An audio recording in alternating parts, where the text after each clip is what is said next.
December 16th, 2025, in the Selma City Council chambers at 1710 Tucker Street.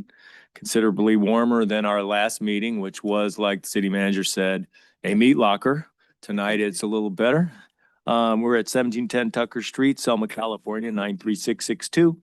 The teleconference phone number is 301-715-8592. The webinar ID is 891 68645005. When on the phone, if you wish to address the council during the public comment portion of the agenda, press star 9 to raise your hand.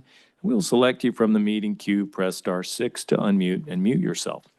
Notice to meeting attendees: members of the audience shall not engage in disorderly or boisterous conduct, including the utterance of threatening or abusive language or other acts which disturb, disrupt, or impede or otherwise render the orderly conduct of a city council meeting infeasible. Before we call the meeting to order tonight, can we please have a moment of silence? And this is for Jose Zavala, our beloved public works employee who passed away while at work on Monday, on duty on December 4th. We remember Jose and we remember his family during this time, and we appreciate everything that Jose did for this city. Could you please bow your head in remembrance?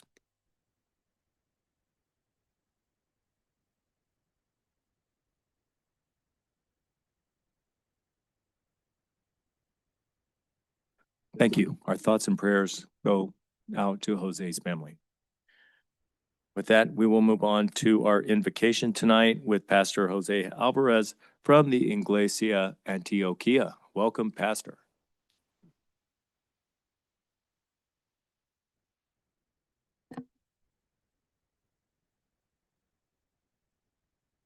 Council, God bless you guys and Merry Christmas. Let's pray.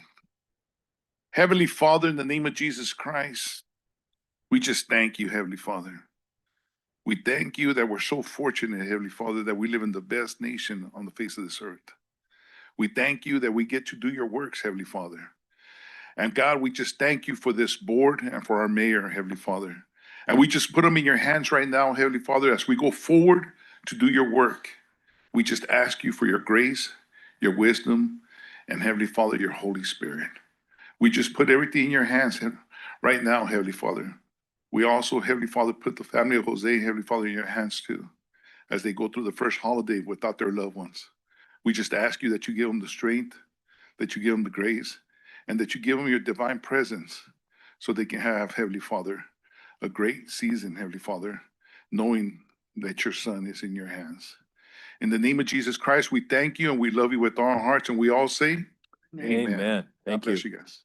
God bless you, Pastor. Everybody, please stand for the pledge. Everybody face the flag. Ready? Salute. Pledge allegiance to the flag of the United States of America and to the republic for which it stands, one nation, under God, indivisible, with liberty and justice for all. Would you call the roll, please? No, I had to check it out. Councilmember Avalos. Here. Councilmember Oseguera. Here. Councilmember Trujillo. Here. Mayor Pro Tem Guerra. Here. Mayor Robertson. Here. Potential conflicts of interest. Any council member who has a potential conflict of interest may now identify the item and recuse themselves from discussing and voting on the matter. Agenda changes or deletions to better accommodate members of the public or inconvenience in the order of presentation. Items on the agenda may not be presented or acted on in the order listed. Additions to the agenda may be added only pursuant to California Government Code, Section 54954.2B. City Attorney, do we have any such changes or deletions tonight? Nothing to add or to delete, Mr. Mayor. Thank you, City Attorney. With that, we'll move on to oral communications. Notice to the public. At this time, any member of the public may address the City Council regarding any item on the regular meeting agenda over which the council has jurisdiction. No action or discussion will be taken on any item not on the agenda. Issues raised will be referred to the city manager for review. Members of the public are asked to limit their remarks to 3 minutes. Do we have any public comments at this time? Do we have anybody on the phone or online with a comment for oral communications? Mayor, I see no hands raised at this time. Thank you. With that, we will move on to our first special presentation. We have two tonight. The first one is a certificate of recognition. The City of Selma recognizes Donna Barella for 45 years of dedicated service as a swim instructor and 35 years of service in school transportation.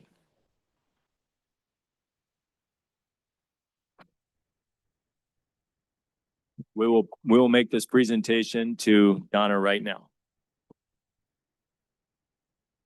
Come on up.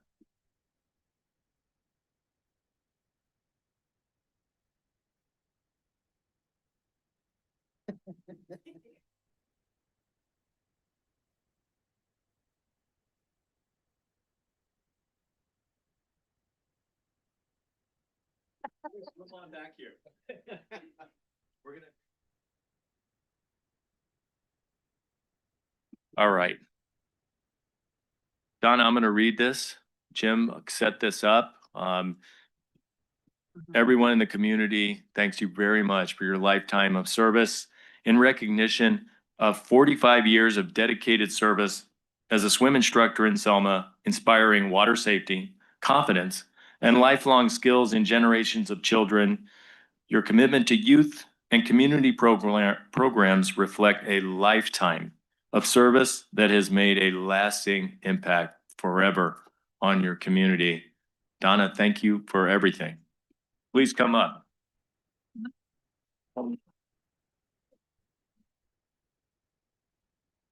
Go get a picture with the city council here. Actually, do you want to say a few words? Just real quick?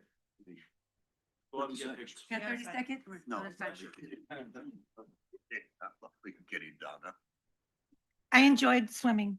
I enjoyed working for the city. I went from small town, little cities that we used to fight for little things and we came out ahead.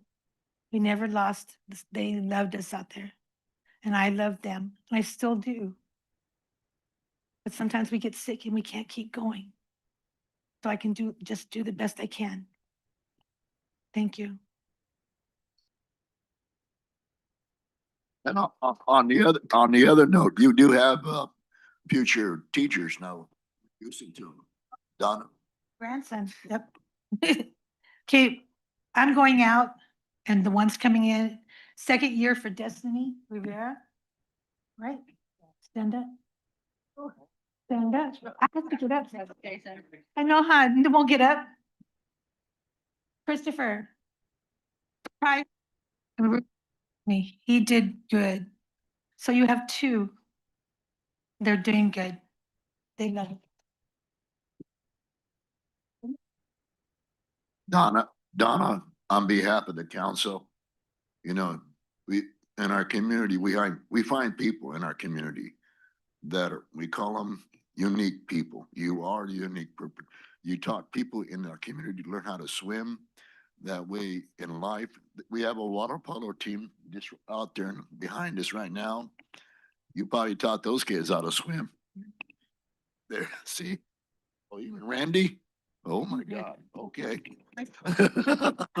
Special class with water babies. Water babies? I taught. water Okay. babies. My daughter was one of my first water babies. I trained with her. So what I did, when I needed somebody to hang on the wall, I hanged her on the wall, left and went to the other side of the pool. She loved racing the kids and she was 3. But it just depends on the parents too, when they help. Be strong. Never say things that you shouldn't, like, you're gonna drown. You're not gonna drown. I have a little girl on the school bus, says, I drowned every day. I said, no, you don't. She goes, yes, I do. I said, no, you're choking every day. They don't know the difference. But I'm honored. That's why we honor you, the city of Selma. City of Selma. Come on up and let's get it.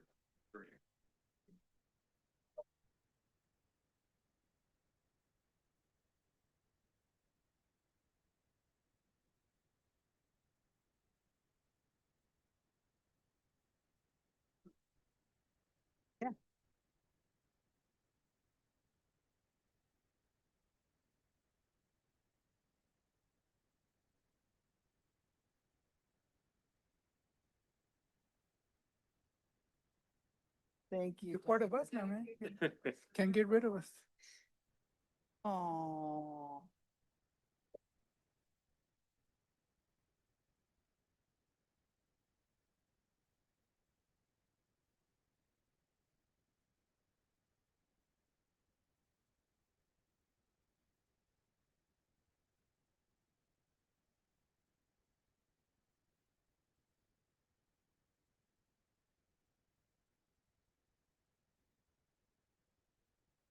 All right, our next special presentation is a certificate of recognition.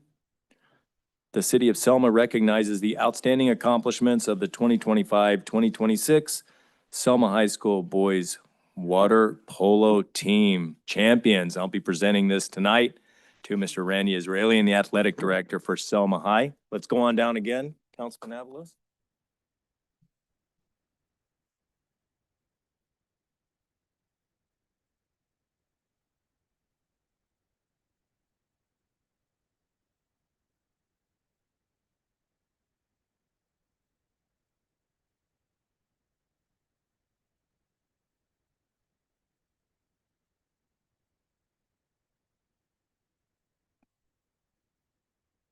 Randy, our City of Selma would like to present the certificate of recognition to you and the Selma High School Boys Water Polo Team in recognition of the Selma High School Boys Water Polo Team for their outstanding 2025-2026 season and Tri-County League Championship.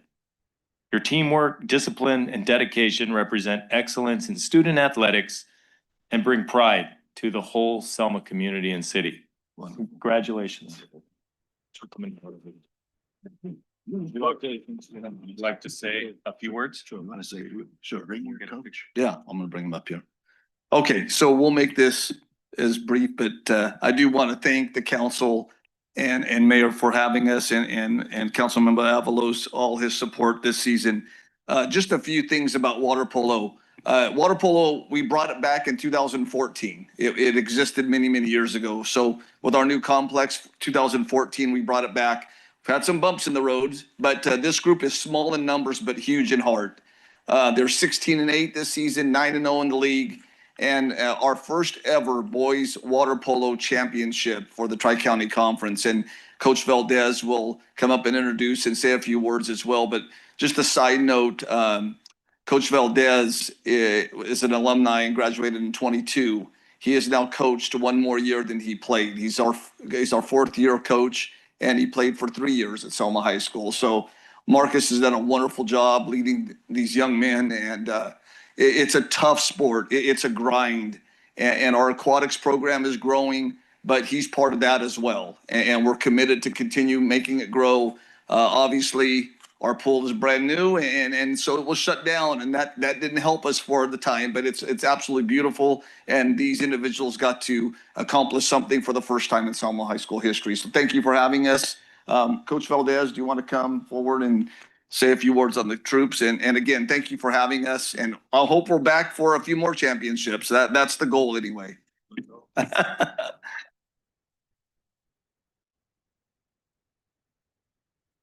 I want to thank you guys for your recognition of our team. It's been a great season, and these boys put in all the work. It's a great honor of mine to have gone through the Selma High School program and now be able to lead these boys to our first ever league championship. And we had some of our boys here. Andrew Bustinza was our team's MVP and was also recognized by our league, being named first team all league. We also had Irving Bejarsosa. He was our offensive player of the year. And unfortunately, Abram wasn't able to make it tonight, but Abram Arcos was our defensive player of the year. And all these boys played a huge role in this year's success. So if we get a round of applause for them.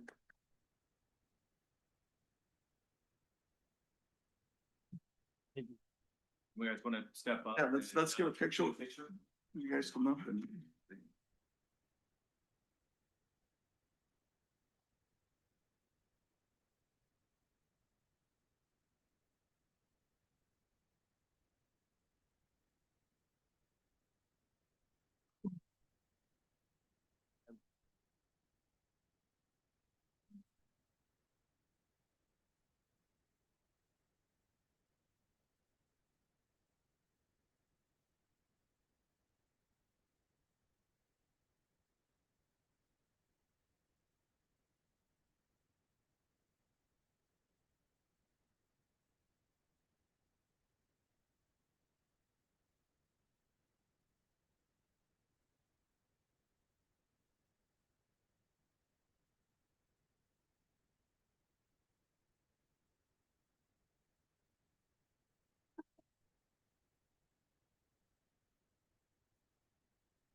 Andy, would you like to introduce them while you're up there? Yep. Yeah. Sure.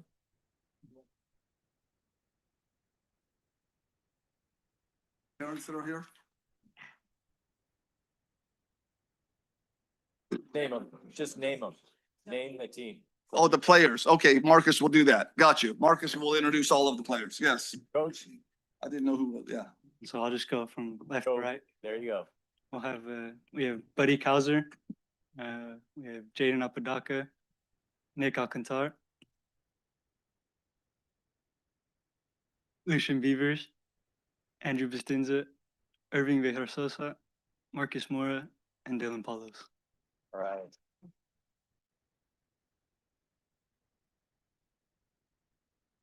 Hopefully, we'll see you back next year. Absolutely. Thank you for having us. Thank you guys for coming out. Got to get out in the weather.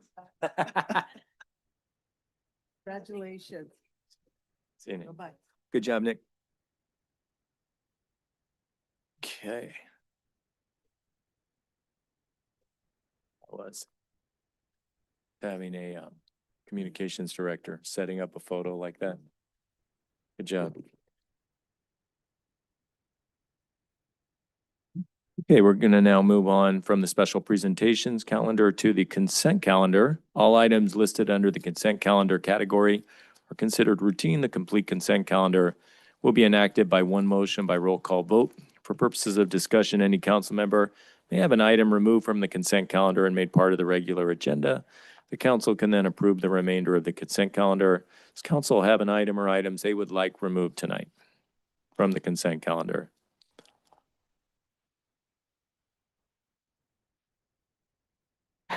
I'm gonna remove, actually, one, check register, 2-2? 22. Okay.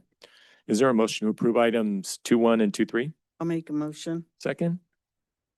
Okay, call the roll, please.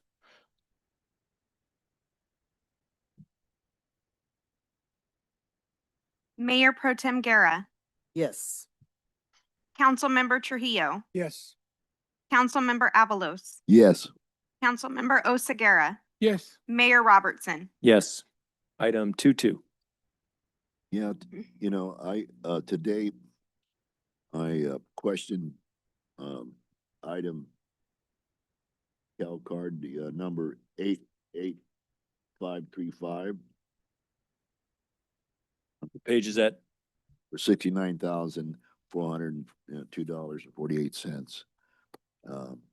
I just want to make sure, the reason why I pulled, I just want to make sure the council's aware of what this means, because I had to ask myself, it said partial, and I think Maggie will clarify that for us a little bit right now. Just talking about. Member Avalos? It's indicated as partial. If you look at the Cal Register, it does indicate there is some reimbursements listed on there for the, CVTC for Fund 274. So apparently there is some reimbursement that reimburses that fund. So that's why it's listed as partial reimbursement. Great. Since we're talking about the Cal card, page 34, let's see. It's the, I don't see an actual line item. Yes, I do. Okay, 603. Thank you. 550-600-256. It's creative bus sales, 10 quantity sway bar link for 3,272. Anybody know what a sway bar link is? I believe, Mr. Mayor, that would be a fleet maintenance. Sway bars are typically the front end or part of the front alignment of the vehicles. Got it. Okay. And then on next page 36, Selma Collision Center, Body Work Repairs, Unit 194-707-01-69200-600-400 for $4,946. It just looks like there was some body work to this vehicle? Was that involved in an accident? Did something happen to it? I don't know the exact unit number, right now offhand. Okay. But I can tell you that we have a couple of vehicles that have been involved in accidents, that we've gone through the process with HR and the insurance company. Deductible's 5,000, so those will be body repairs for damage in an accident. So the city would retain that loss?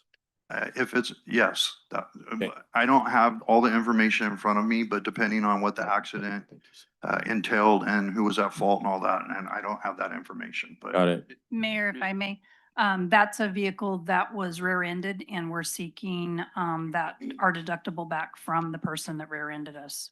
When if that recovery occurs, will we see something on the check register with a minus sign, or will we be informed that that came off the check register? Is there a mechanism for that? It will come straight into the revenue account, so I'm not sure that it will show up on the actual register, Maggie. Correct. Thank you. Is there a motion to I have actually? one. Go ahead. Page 29, and it looks like it's check number 86475. And it's a hack grinder or hack equipment. And it says crack sealer for 81,609.20. What was that for? That would be, Mayor Pro Tem, that would be our crack sealing machine Mm-hmm. that was funded, and that came out of that specific fund. That was part of the approved budget.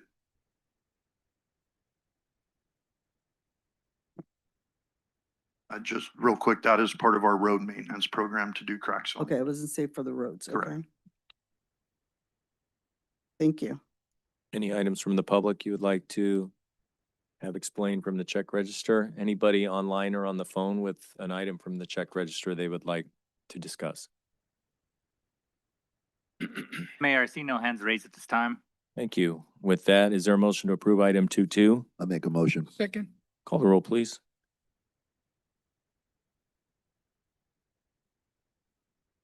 Councilmember Avalos. Yes. Councilmember Oseguera. Yes. Councilmember Trujillo. Yes. Mayor Pro Tem Guerra. Yes. Mayor Robertson. Yes, moving on to departmental reports. City manager, do you have a report tonight? Yes, I do. Since last time we met, I attended the PD and fire swearing in ceremony, the Christmas parade, and the most recent bid meeting.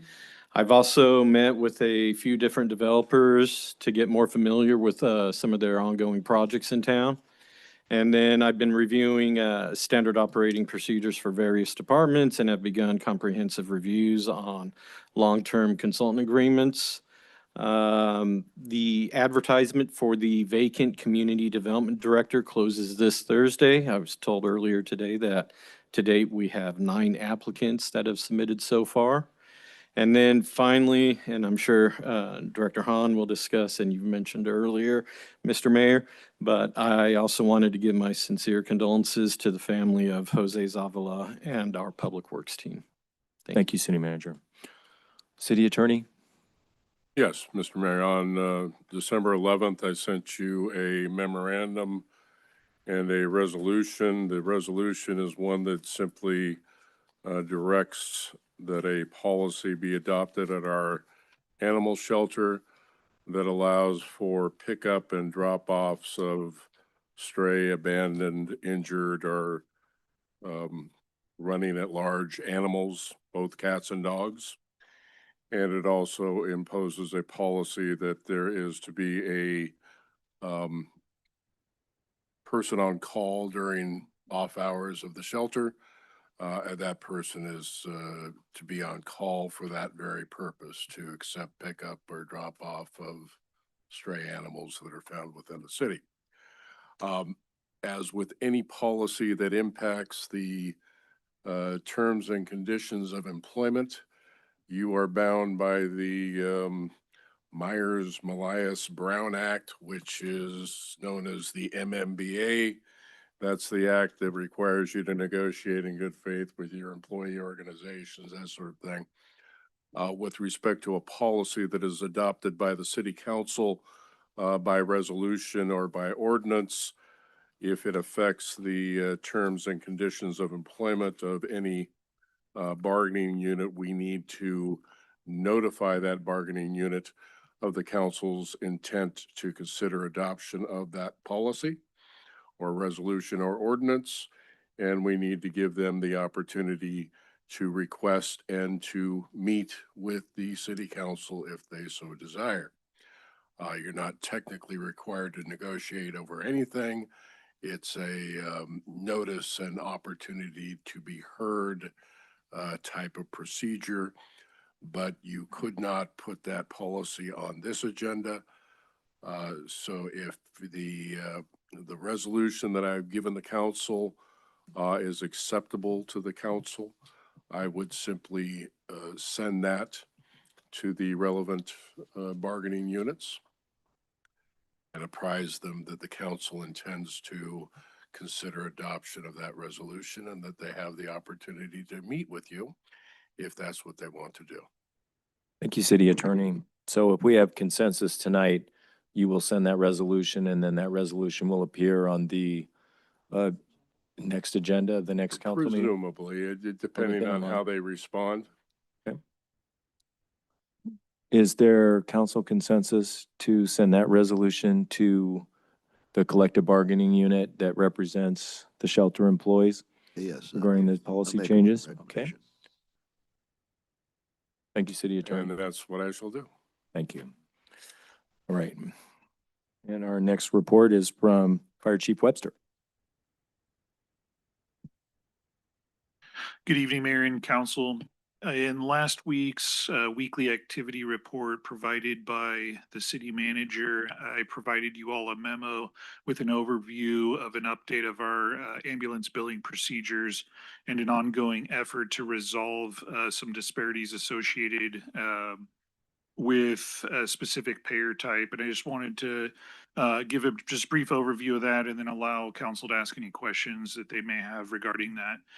Really the important highlights is that back in 2023, the state adopted Assembly Bill 1705, which brought forth legislation that mandated managed care plans for Medi-Cal insurance as well as fee-for-service Medi-Cal services, which are funded directly through the state, to provide a rate add-on to public provided ambulance transporters, such as ourselves, the City of Selma.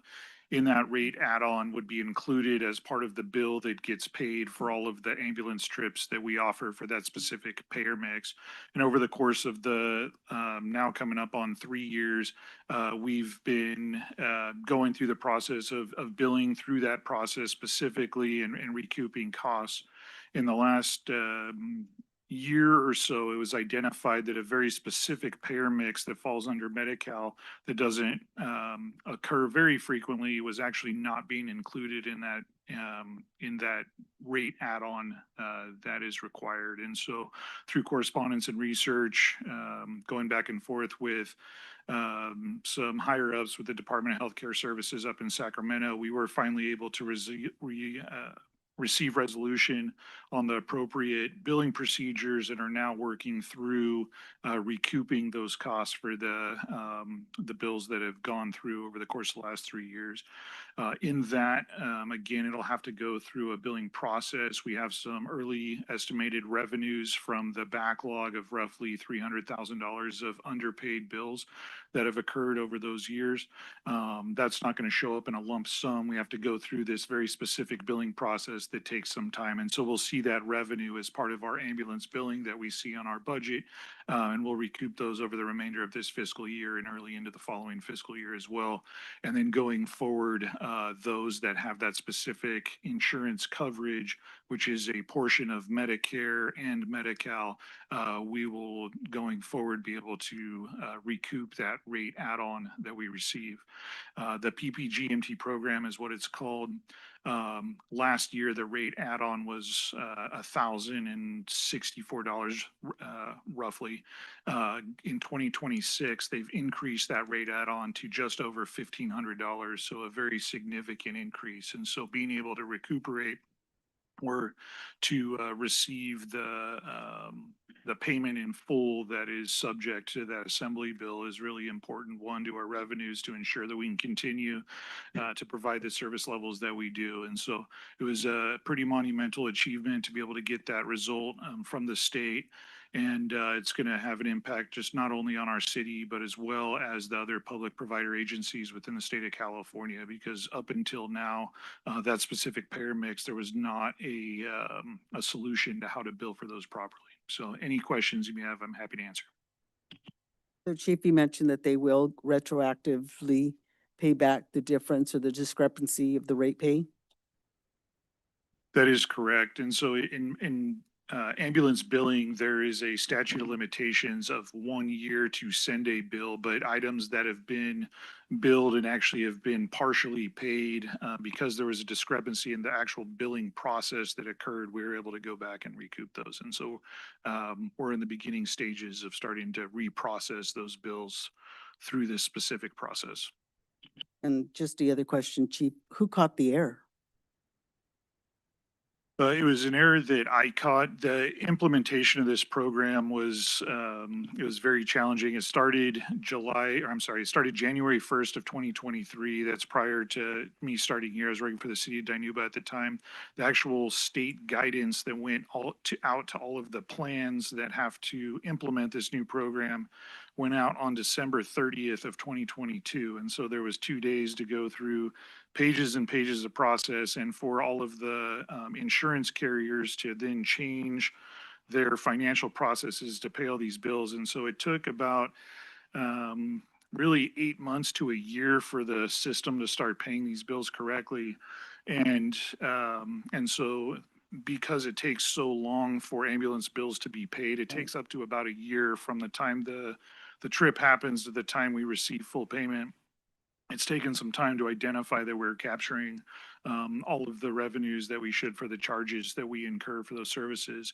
And so in partnership with Sharp Ambulance Billing, who's our third-party billing agency, and my EMS division team, we monitor all of the charges and our revenues from that with a high degree of scrutiny, and we were able to identify that specific payer mix was not being included in the rate add-on. And initial correspondence with the state, they reaffirmed that their process was correct. And Donovan Fulner, one of our battalion chiefs, actually found some guideline from 1994, and we sent that up to him. And that ended up being what will now be the proper process until legislation changes to streamline that.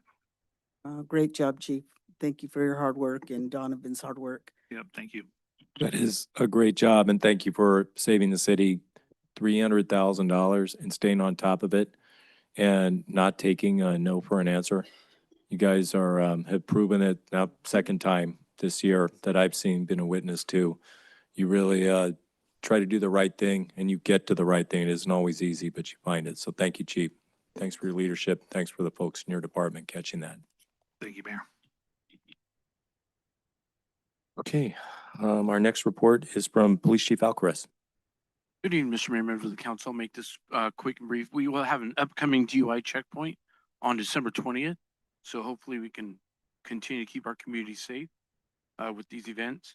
And additionally, I just wanted to briefly talk about the bomb threat at Walmart. Unfortunately, this is becoming a not just a local but or state, but a national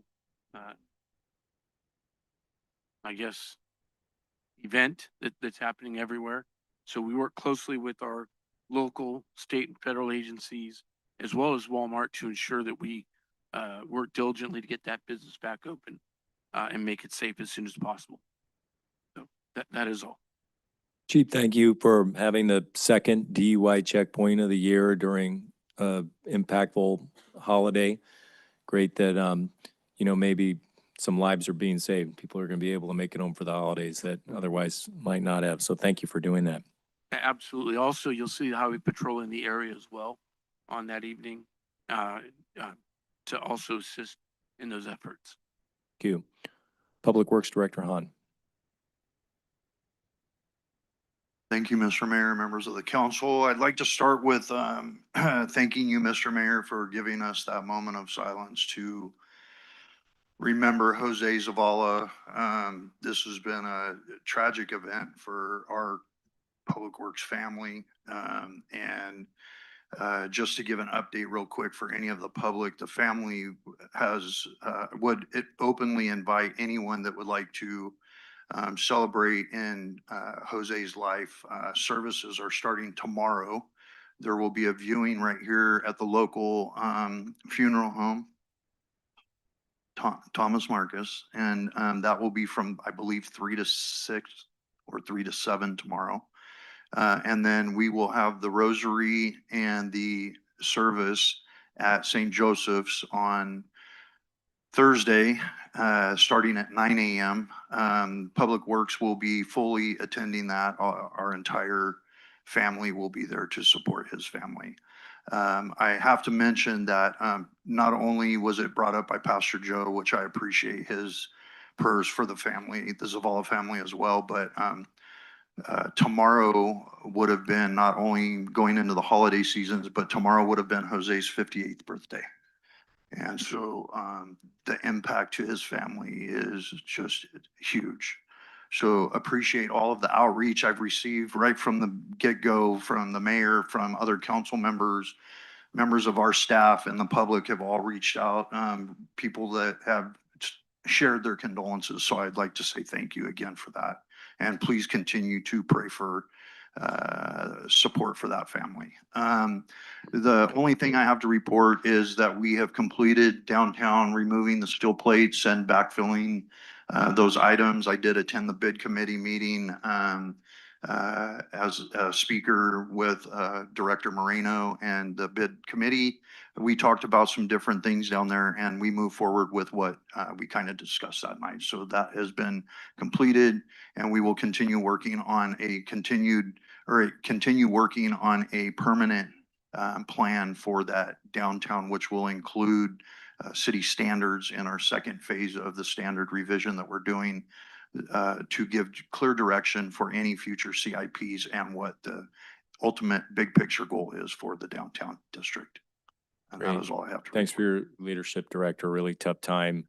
Thanks for carrying on and doing your job during this really tough time for everybody. Give everybody our best, and I know everybody's going to try to make it tomorrow and or to the funeral service as well. Thank you. Member of the family. Okay, and that concludes departmental reports tonight. No one else? Okay. We're going to now take our usual 5-minute break, during which the public can approach members of staff if they have any issues. And then we'll get back to the council meeting and start the public hearing. And we'll say good evening to members of the staff who don't have any other business with the city. Thank you. Yeah.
We're going to get back to it and start with our first and only public hearing item of the evening, which is consideration and adoption of resolutions 2025-135R, 2025-136R, and ordinance 2025-16, approving and adoption of final environmental impact report, EIR general plan, amendment, pre-zone, rezone, vesting, tentative subdivision map, site plan review, and annexation Selma Casitas project. City Manager.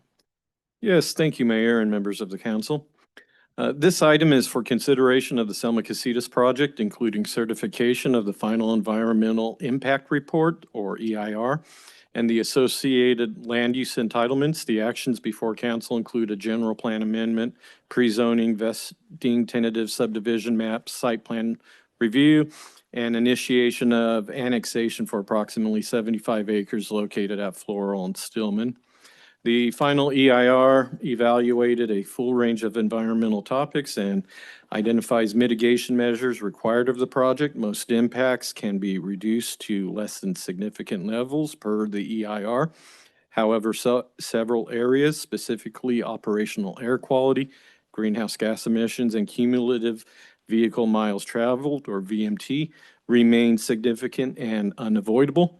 If the council elects to approve the project, CEQA requires adoption of a statement of overriding considerations.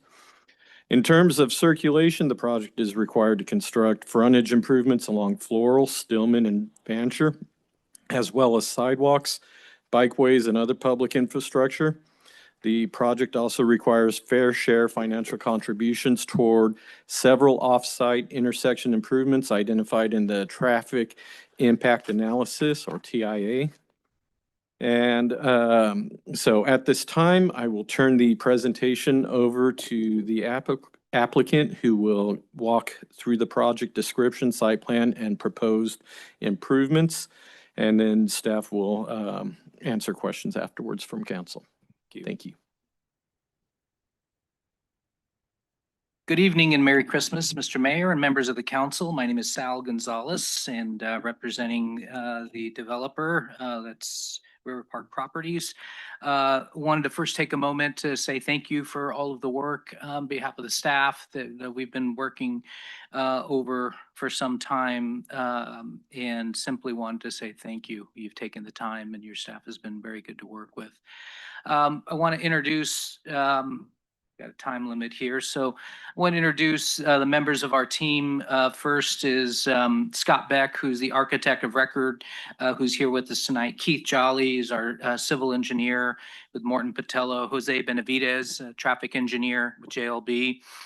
Terry Broussard is landscape architect. We're really proud of our team. His colleague Dusty Valero with Broussard architect, landscape architect. Robert Arndt, who's a 35-year veteran of the Fresno Police Department and is our chief of security. Eric Peterson, who is on our staff as well, and he's director of property management and leasing.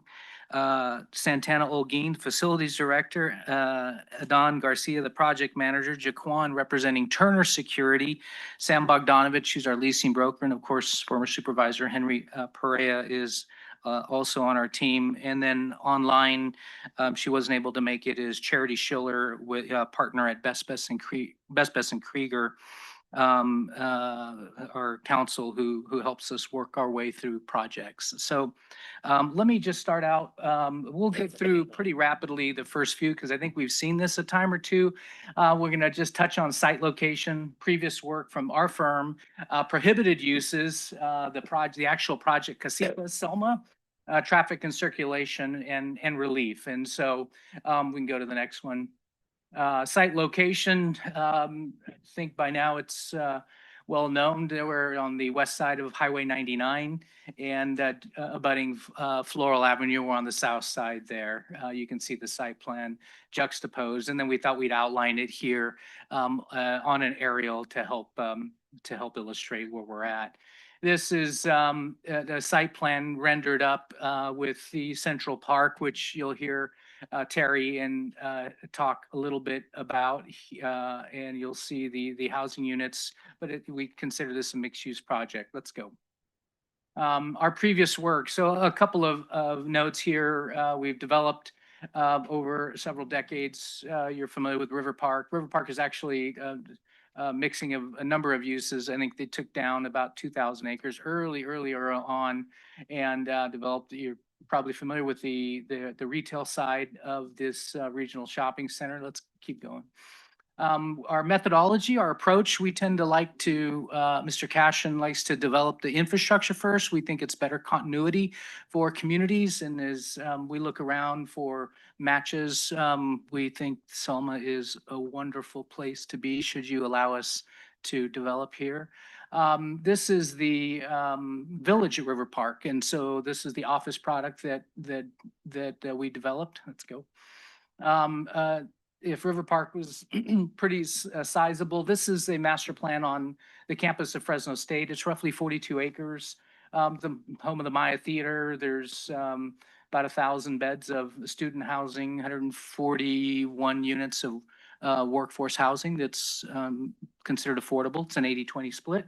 And then you might have seen we just opened up a 138 key Hyatt House hotel that we're proud of. This is and then that's the overall site for the campus point. Again, illustrating we tend to like to build develop all the infrastructure first. Hope that your community, your public works director, I think would appreciate that. Let's keep going.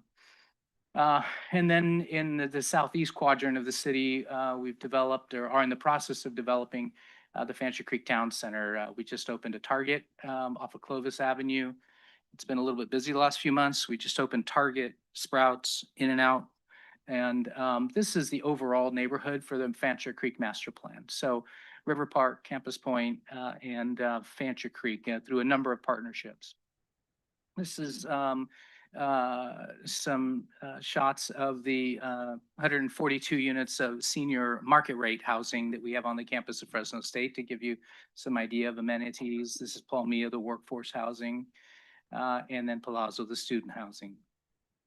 So we've been a number of things to broach, and we appreciate you, the suggestion of having the community workshop. That's been really helpful to us as a development team as we work to hopefully earn your support tonight. In terms of one of the items is, you know, we really wish we had a Costco here or a Target on the property. And we just, the restrictions on the real estate prohibit us from doing that.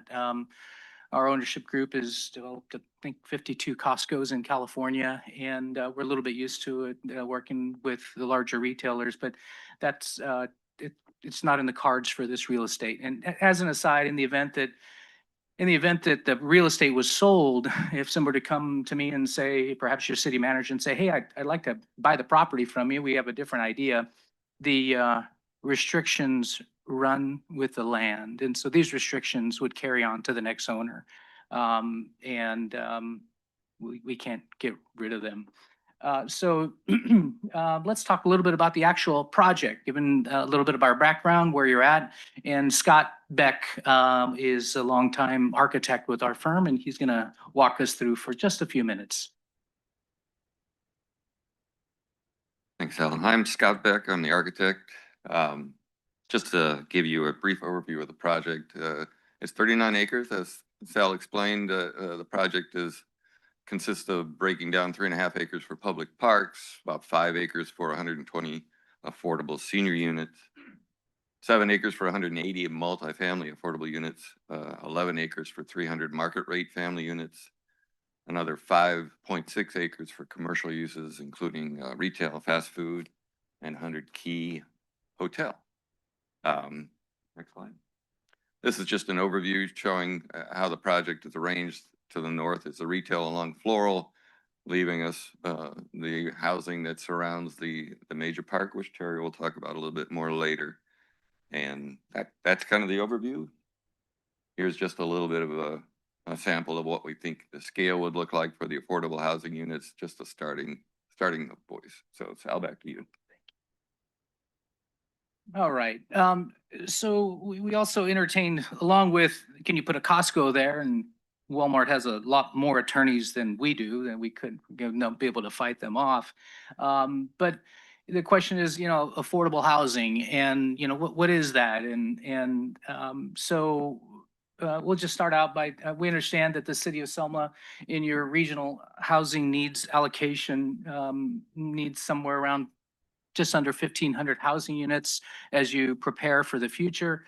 And so meeting communities' arena needs, we look at our approach as holistic and not just a development and run.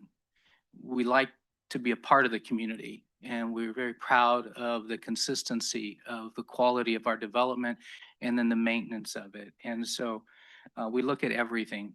Let's keep going. So when you talk about affordable, you're generally talking about something between 30% and 70% of area median income. And so you're pretty heavily regulated.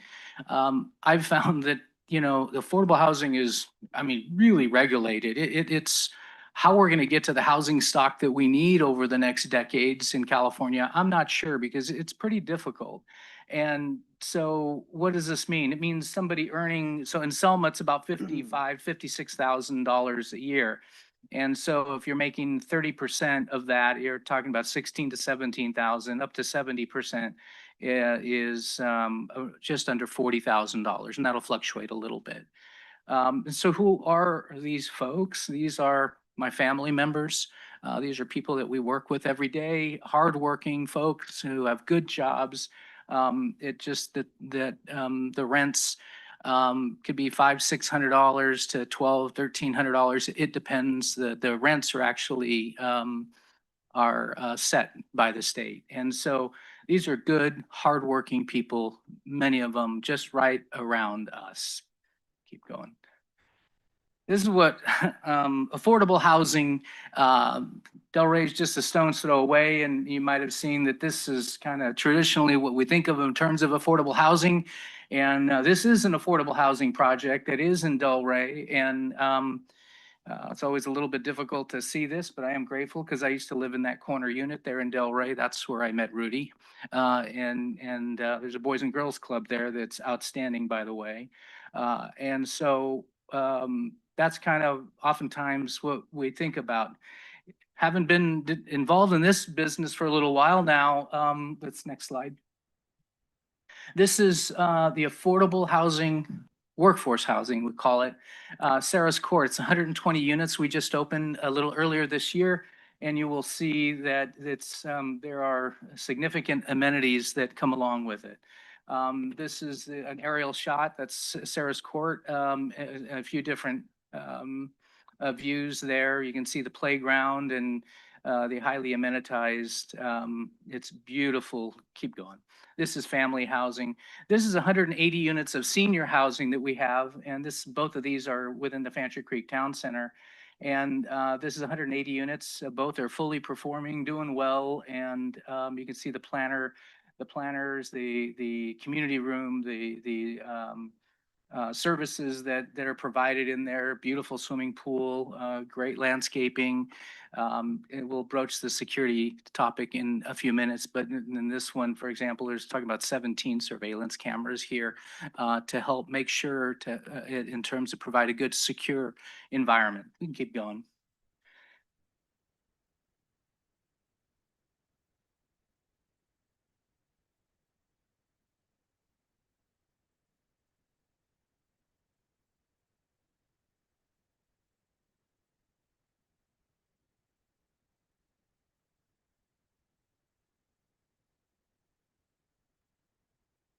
Let it play for just a moment, but I'll talk over it. You can see this isn't the Delray projects that I used to live in, and it shouldn't be. We can do good, and this is beautifully built, quality quality housing, and the management is really critical as a part of this. No matter who comes to develop in your community, I grew up in Easton and in Delray, and you can hit the next slide. It gives you a sense of the type of housing that we're talking about and the quality of it. Let me take a moment let me take a break here and bring up Terry Broussard from Harlan Ranch. He's done Riverstone. Terry is actually quite a a well-respected landscape architect, and we value his work, and he's going to talk to you about the Central Park. Thank you, Sal. Nice to see everybody tonight. Wanted to do a couple things about this park is put it in perspective. This is a 3.5 acre park. You could fit a full-size football field on here. And if any kid could pick, one of our consultants said, if anybody could kick that ball that whole way, he should be in professional sports somewhere. But nevertheless, the space and scale of this is for a community park. It has a lot of amenities. It has outdoor dining, covered shade, 2 different types of play areas for 5 to 12-year-olds, large fields for like soccer or any kind of community involvement. We have fitness, we have walking. This is, in a classic sense, the perfect place for a park in the middle of all this mixed use, where it's porous, it's eyes on the park all the time. It provides just great recreation for not just these residents, but for the overall community. So again, this is truly a little gem right in the middle of this project for the city. So you'll see there's a few different shots of how we imagine this park to operate, and we'd have a facilities district and it'd be maintained. Again, long-term maintenance is pretty important. We tend to spend a little more money on the first in costs. And so you can see what Terry was referencing. You can put a football field right in the middle of it. This actually is our development team decided to grab the silhouette of the Walmart across the street and drop it in the middle of the park to see how big. It kind of gives you a sense of the size of this amenity. It is critically important that we just not develop everybody on a hit and run basis, that we do things for a holistic approach to the quality of life. That's why we're spending so much time on both market rate and affordable or workforce housing and park space. You can go to the next one. Gives you a sense of scale and the types of amenities that we see. So here's the next one, next issue. So we talked about, can we build a Costco? And we talk about security and what kind of amenities. So we spend a lot of time on this subject. It certainly is always the largest part of our budgets in all of the portfolio that we manage. And so, areas such as lighting are critical, wrought iron fences, locking of gates. And what you see tonight, these are entitlements. They're not construction drawings, but you can see if you were to go to Sarah's Court or Brand Haven or Mataviosa or some of the other projects that we have, or even River Park and Campus Point, we have quite a few. If you're on our property, it's a pretty good chance you're under surveillance. And we've been utilizing flock cameras in the recent years. Those are cameras that are license plate readers, and it triggers, for example, if you're going through River Park and you're on the bad list, if you will, it reads your license plate, it triggers an email and a text to our team as well as the police department. And so this flock system of cameras is important, and we're installing them more and more, and we would see that. We'd work closely with your police department. Our cameras, by the way, are also viewable by the Fresno Police Department. They can actually come in from their headquarters, take over the camera, and those that are PTZs or point tilt zoom, they can actually move the camera to where they need to go. We meet weekly. Robert Arndt, as I mentioned, is 35 years of being on the police department, and he's brought in the last 15 years an incredible amount of experience. And John Turner and the Turner family do our security. And so we meet regularly. You can tell we challenge each other to get in. Next slide. These are daily incident reports. It's just an image of one of them. And so we get 3 or 4 pages long, depending on the incidents. We get these every morning. They're reviewed, produced, and then we go through them. So we like to be able to adjust on a daily basis to what's going on our real estate. Keep going. Yes, traffic. So we thought we would address traffic head on as well. And so as we wind down, Jose Benavides is clearly a respected traffic engineer, and I'll ask him to broach this subject for us as we have some of the others. Thank you, Sal. Jose Benavides, I'm with JLB Traffic Engineering out of Fresno. So in this first slide, what you'll see is the overall site plan with the main circulation internally within the project that connects the project. One of the first things that will happen with the project is the project will extend Stillman to the west, build Fancher Creek between Stillman and Floral. But you will also have this internal road that will be built to connect Stillman and Floral. So one difference that this project has versus the project, which is like the Super Walmart Center, is this one will have 3 access points off of Floral, 1 off of Fancher, another 3 off of Stillman, in addition to constructing the roads. In comparison, the Super Walmart Center has no more than 3. Next. So this is I don't the think it's a existing. super Walmart, is it? It's just a regular Walmart. You're talking about the one across the street there. Yeah, so Walmart, sorry. So this one, this is the current circulation pattern that you would have today if you were gonna go shopping to the Walmart or the commercial portion, absent any of the extension off of Stillman and Fancher, the future street. So what you would go through. So depending on where you live in the city, you would be crossing anywhere as minimum as 3 signals at the top, or up to 5 signals if you live in this area. And that's what you would have to go through. So every signal adds time, it adds more queue back. Next. So with approval of the project, one of the first things that, like Sal stated, that would happen is some of the construction of the roadways in the perimeter as well as this internal road. So what that would do is, more specifically for this area would see a benefit in the sense that they would have other options to get, whether it be to the Walmart or some of the restaurants that are in here, to use this, whether they're coming from the west and heading this way, to use these alternative routes to avoid this, or if they're coming here to get to this shopping center or to the Walmart Center, they would be go next. They would be the potentially, if you live in the south portion of the city, you could get to the Walmart or this shopping center going through a maximum of 2 signals. So that would add save time, commute time, and also take away from having to utilize Floral all the time. This roadway here, even with a 2-lane and a 3rd lane for turning abilities, will add up to 8,000 daily trips of capacity that would be able to use this route, Stillman Fancher, depending on where they're going, especially serving this area, or if they're going to head south on Highland. That's the amount of capacity that those lanes would add. Thanks. So I think the city manager mentioned that the project's required to do some direct improvements as well as offsite equitable fair share impacts. These are just locations that the traffic study identified that the project needs to contribute to.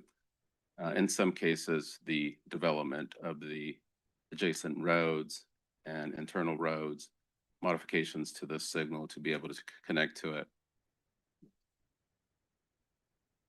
One of the questions we received during the public outreach meeting was, why not build this site entirely with retail commercial? With the amount of roadways and capacity that you have left, this is the project in as far as daily trips, and this is if it were purely commercial. It's and this just illustrates daily for and PM. So we're talking a retail commercial would draw about approximately 3 times more traffic to this area. That's just a simple comparison. Next. This is a work in progress as to what the roadway systems will look in the long term. Internally, this is probably this should come in fairly quickly. But some of the, like, for example, the eastbound lane and maybe some of the southbound lanes would be a little bit less on opening day, but this is the roadway network that's envisioned long-term and a lot of that, especially on Stillman, would be connected here. I hate to interrupt, I'm sorry, just real quick for clarification. Is Fancher gonna be the main street, the main thoroughfare that people use to go from the south to the north to get to Floral and get to Walmart and the shopping area? Or will it be that middle stretch there that goes around the park? Which road would it be? Yeah, excellent question. I think it depends on where in the shopping center you're going to and what the people, the community is willing to drive through. If I'm purely going up to the Walmart and I live down here, I would do this. And it also depends on the time of the day. If during certain times of the day, when this has less traffic activity, I would go through here. I could see people going 43, then going right and then coming back up just to avoid that traffic on Floral. Would it be 6 in one, half dozen in the other, whether you take Fancher or that middle one at that point? Or would there be different traffic impacts based on the time in there as well? Yeah, it's during the more heavily congested times, some people would elect to use the longer route because it's going to be the shorter time. But during the less congested time frames, they're going to use the shorter route. So it's going to vary throughout the day. Right. This is a more zoomed in of the internal road. One of the things that the project's going to do, more for connectivity between the residential components and the park, is we will have high visibility crosswalks. That's what we're proposing, refuge islands in the middle, bulb outs. So the pedestrian distance from edge to edge or curb to curb will be approximately 12 to 14 feet on the high end. So what it does, it reduces the amount of time that the pedestrian needs to cross. It reduces the potential for any incidents. The other thing that's going to happen is we will make sure that the driver can visually see the pedestrian at any time as soon as they approach this side, but not have parking. So you can always see this pedestrian. This side, under the California daylighting law, that you have to be within so many feet. But we will also look at sight distance. If we have a sight distance when we're preparing the plans, we will look at prohibiting parking so that we can always see a pedestrian. We want to make sure that they can safely cross at any given time here. So you'll restrict access of cars to the west side and pedestrian and parking will be on the east side or just pedestrian? So the parking on this main road would be limited to what's adjacent to the park. On the east side, there wouldn't be any parking. I'm sorry, can you show that on with your pointer where the parking would be, just so I can see? It's these little rectangles. Those are sort of silhouettes of a car. But those are to scale a standard passenger vehicle like that. Okay, on that note, on the parking, how many vehicles will be able to park there?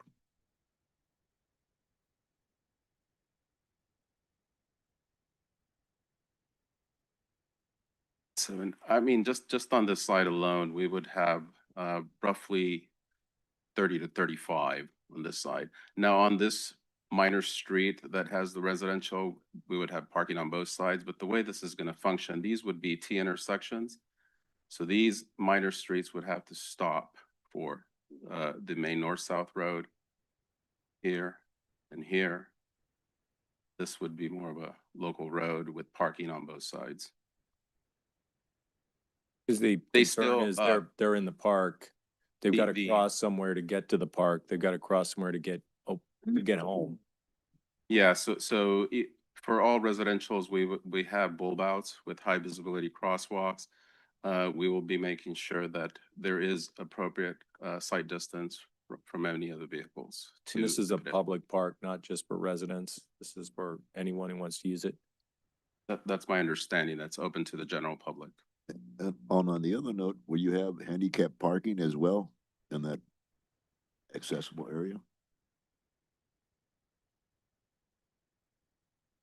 It's, yeah, so we would, it would accommodate the state requirements on ADA, whatever based on those numbers. It's formula driven.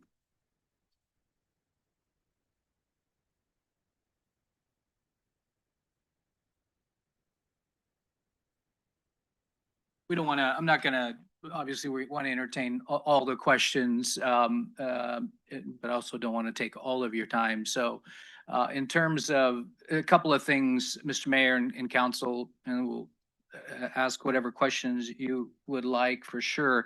But a couple of things. Number one, we'll have to, this is how we imagine things, and this is the entitlement phase. It's not the construction drawing phase. And so we will have to comply with your building code. And as much as I would like to think that, you know, hey, if you should allow us to develop that, gee, it's all done. Actually, that's when the work really begins, because we'll have to sit across from Yamabi and Horn, your public works director. We'll have to comply with the code, and it's not your last bite at, hey, the parking is not is the way we want it. Your staff will make sure that it's the way you want it. And so that's first. Second, this mixing of the uses, we're proud of, because we want it to be and will be a pedestrian friendly. So this, you know, pedestrian versus vehicle conflict that sometimes you run into, our designers will adjust to how your public works department will want us to develop it. And so, yes, accessible by the public. We'll put it in the CFD so it's well maintained. And I'll stop there. So don't feel like it's your last bite at the apple, because your staff is going to be honest. My guess is pretty harshly to make sure. But we wanted to give you a layout and a presentation of how we imagine this. And with that, I'll stop there. Thank you for your presentation. Much appreciated. With that, we're going to bring the matter back to council, and I was gonna ask him a question. okay, go ahead if you want to ask a question before we open up. It is a public hearing. Yeah. Yep. I was gonna ask you a question, Sal. You bet. You know, on this project, you know, this is a huge project. And the reason why I say that is, here in Selma, we have the Central Valley training here in Selma. And, you know, we have, you know, skilled workers that are trainee students and everything. And I just wonder if this is going to be a PLA project, on Cashins. Thank you for the question. So it's not going to be a PLA. It's not going to be under a PLA. However, we've done a PLA. Fancher Creek has been part of them. So we understand what a PLA is. This one is not slated to be at this time. And the reason why I bring that to your attention is, you know, here in Selma, like I said, we have, you know, an existing, you know, training center here for the training people that rally, and we have skilled workforce that are training these students to be the best of the best.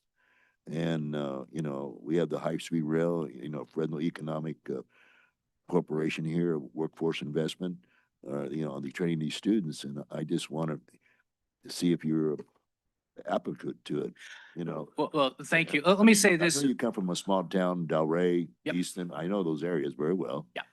So I think you understand.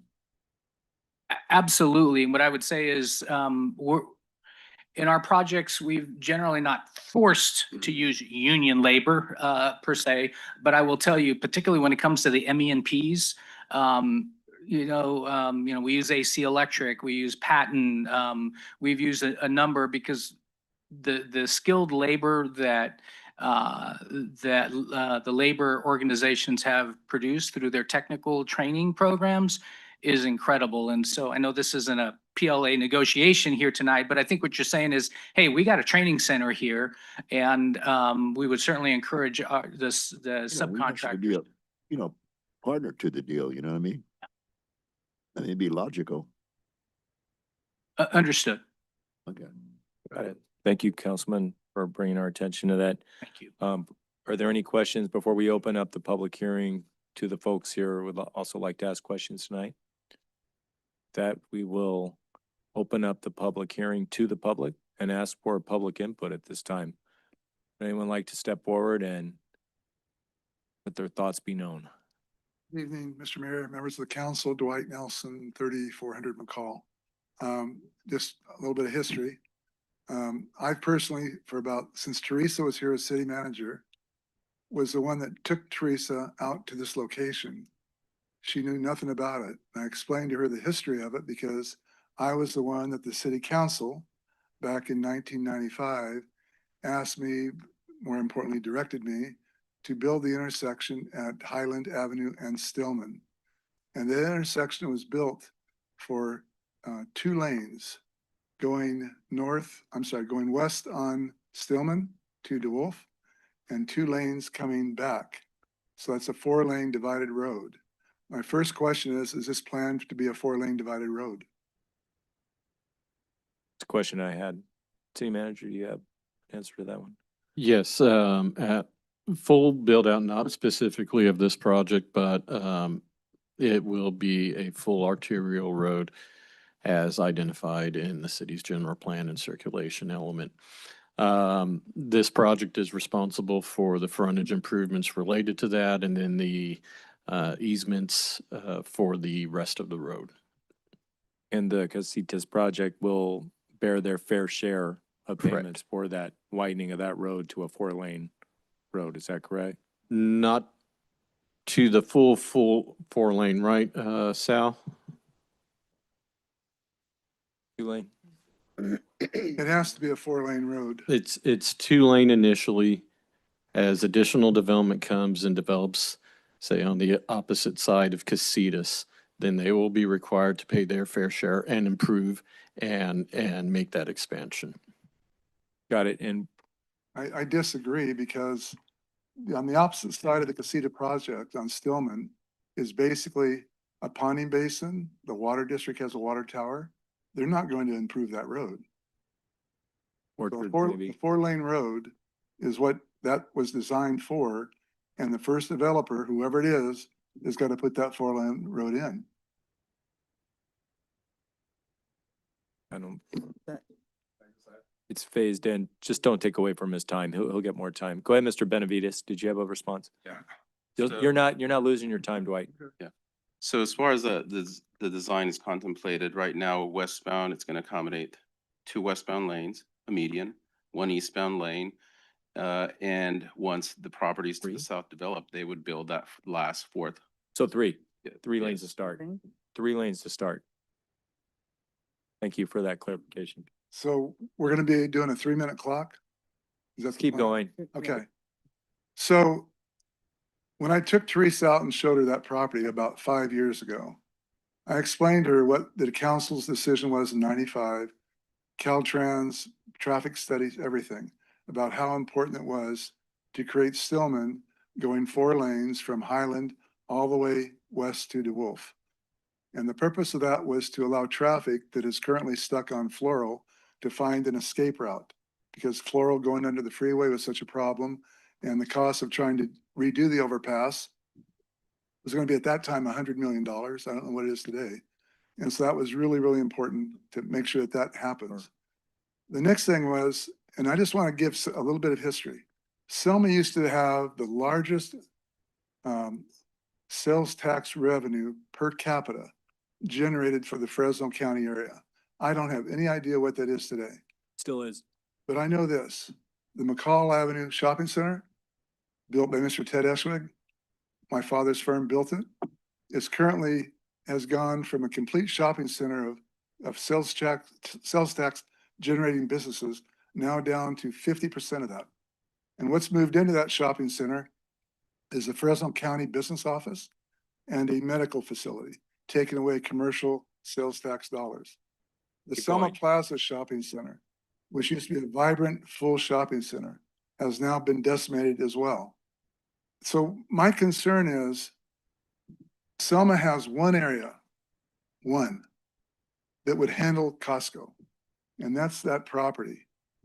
At the town hall meeting that we had at my restaurant a few months ago, 64 people from Selma came. 64 people spent 2.5 hours talking about it. When asked, how many of you have Costco cards? everyone held up that card. Everyone said, you know, we're tired of driving to Fresno.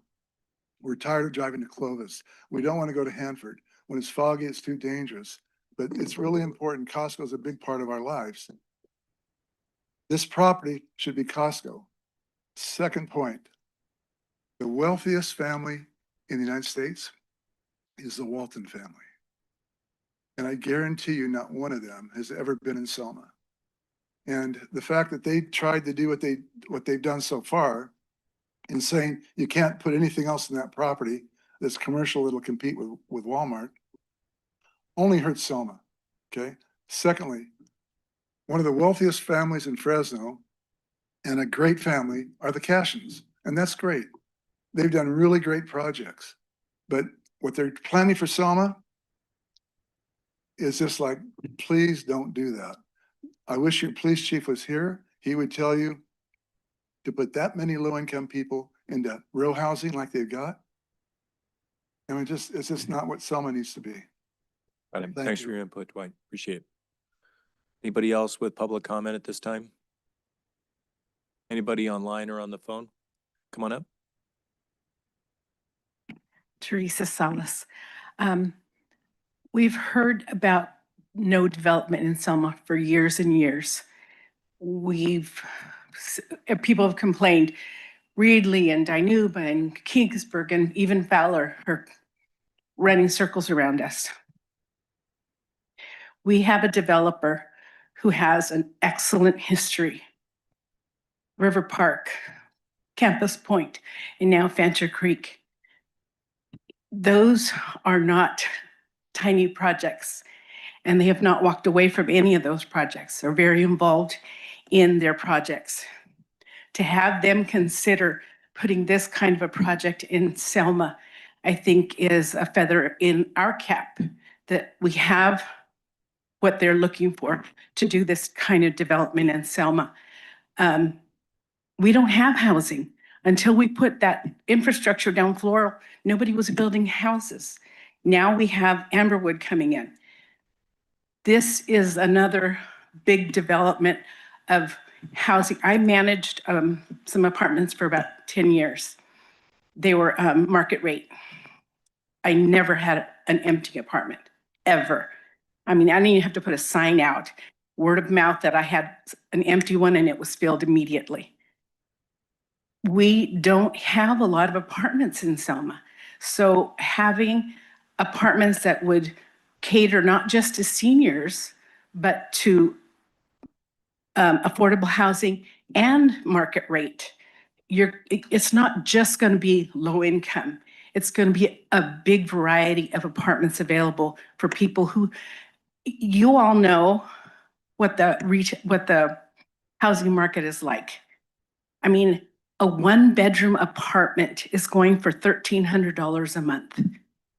You can't even buy a house anymore because they're so expensive.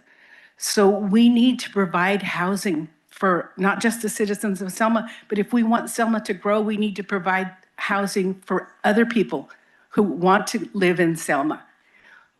They're not, and it's not just housing. There's going to be retail there. There's going to be a hotel. It's going to develop that street that Mr. Nelson is talking about. Right now, it stops right at Les Schwab. There's nothing there, a dirt road practically. So it's going to be developed, not to the extent that he would like it yet, but it will be developed. We're going to have another street, Fancher, down the side of that development to get us around Floral and Highland. So I don't see anything wrong with this development. I really think that this is something that our city can be proud of, that's going to give us a lot of what we need. We need housing. It's going to be development of retail, and I just think it's a good idea. Great, thank you.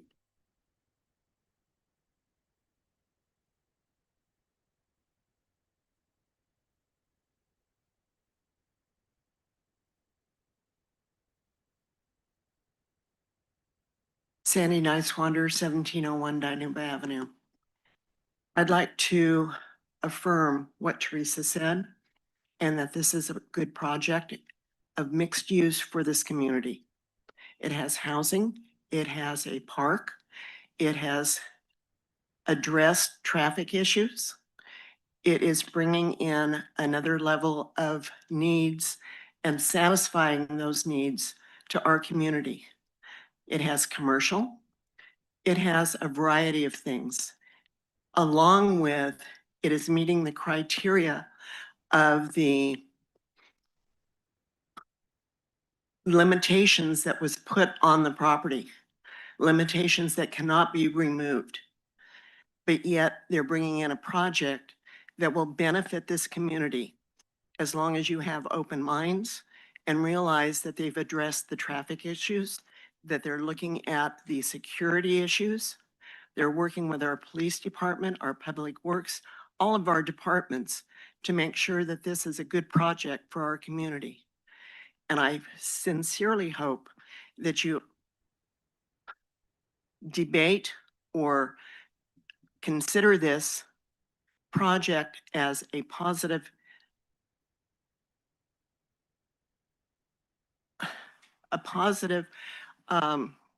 complement to our community. We need growth. We cannot have more commercial or anything else until commercial developers see that our housing is being satisfied. With Amberwood, with this project, we are meeting more needs of people in our community and to bring more people into our community. And that's what we've wanted for a long time and have not done. So please look at this project favorably, and I sincerely hope that you approve it. Thank you.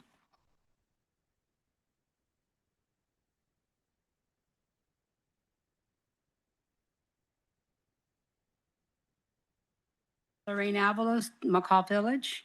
I have one question.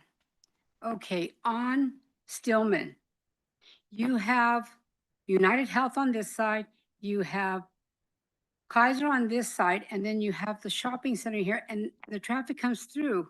Now, when they were fixing over here with Kaiser with the street, it got really jammed up just right there, trying to cross over and get into the lane. Now, what's going to happen when these other streets over here come in? These people aren't going to be able to cross over. It's going to be very difficult. What do you have in mind for that?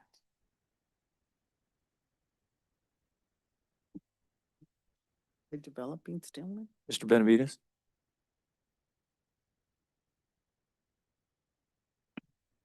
The benefit of this project is that the road doesn't extend west of predominantly the eastern boundary line for the project, and Fancher does not exist. So a lot of the work that would take place would not impact your existing roadways. There will be some connection points, more than likely for utilities. Hopefully a lot of those utilities are already there.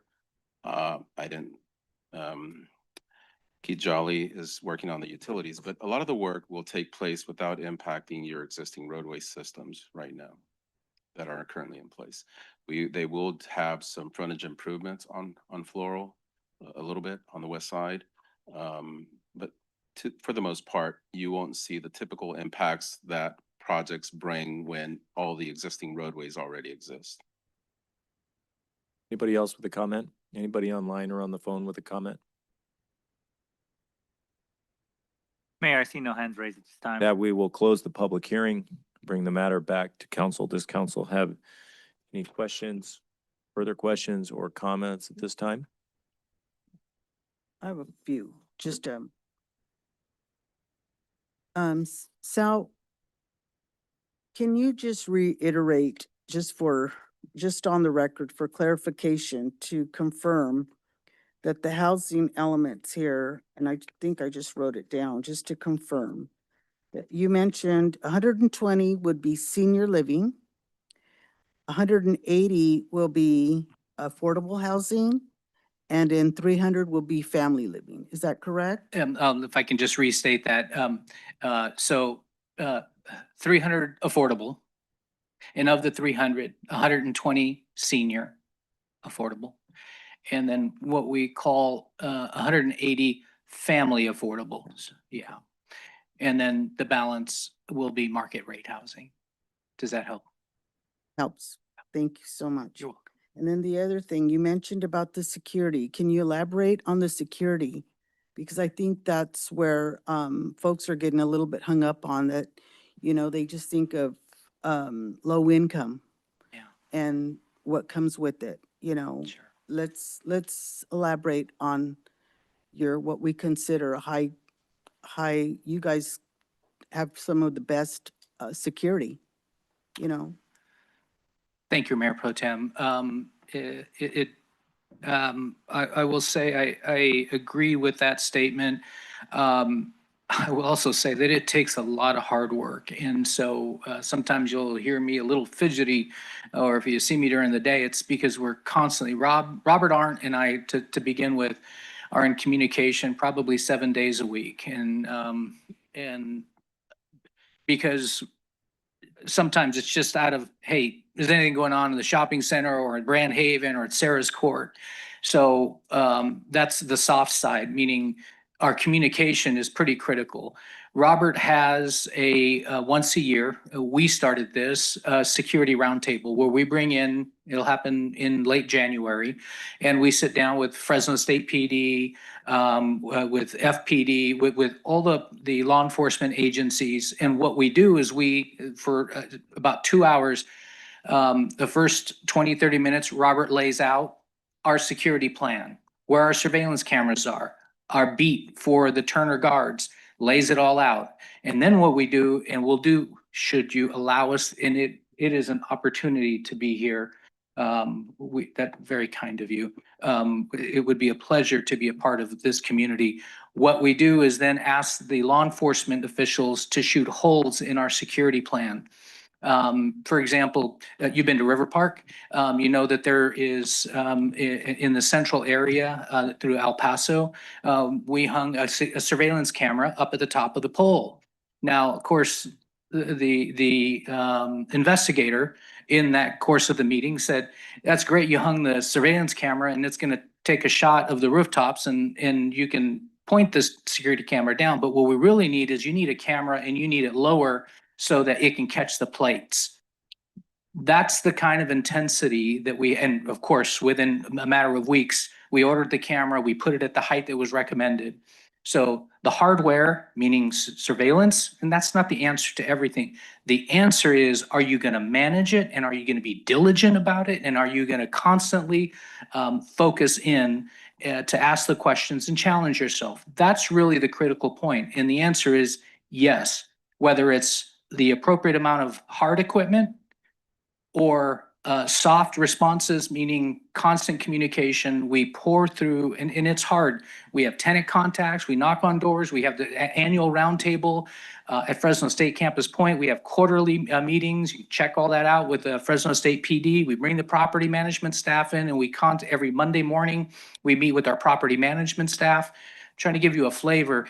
It is the management of it, not just the camera, because it could do no good if the cameras aren't working and if you're not checking the cameras, right? That's happened to us before. So every morning, Robert gets a report of all of the cameras. Are they working? Yes or no? And if they're not working, and sometimes they go out, are you repairing the cameras timely? I'm going to stop there because I could talk quite a bit. Does that help answer the Yes, question? it does. Thank you so much for that. Don't run away. Stay right Sir. there. You must have known my father talking about labor. I told you I had a lot of questions, Yeah, me okay? Let him. I ain't gonna lie to you. No, on that note, on these projects, Sal, Yes, sir. on the average, I don't know, I should ask the security down there. You got Turner and the gentleman down there. How many cameras do you actually put in this geographical projects like this, Sal, It, on an average? a little bit proprietary, but I would say on the high end, we have seniors, so we know that seniors are there, and so we have, that's a real number. We have 17 surveillance cameras at Grand Haven.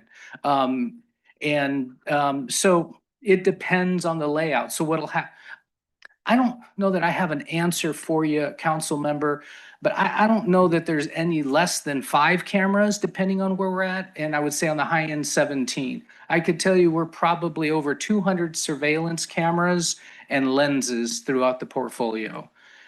Probably not a number I should say publicly, but so it depends on the project and the development. And on that note, Yeah. the 120 for the seniors, are they on the bottom as far as that development? You know, that way they're not upstairs, or, you know, on the ground level, easy access.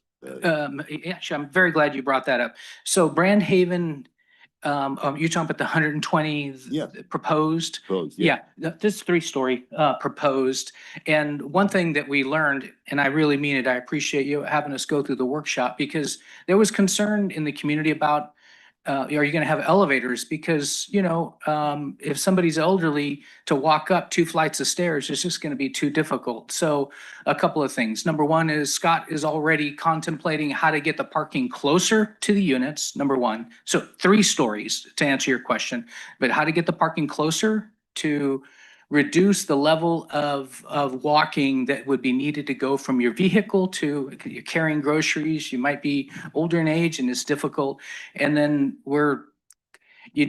these days having elevators in 3 stories it's difficult, because the most difficult technicians to find are elevator technicians, and it's just difficult. But we're back on the table because this community has asked for elevators in the seniors project.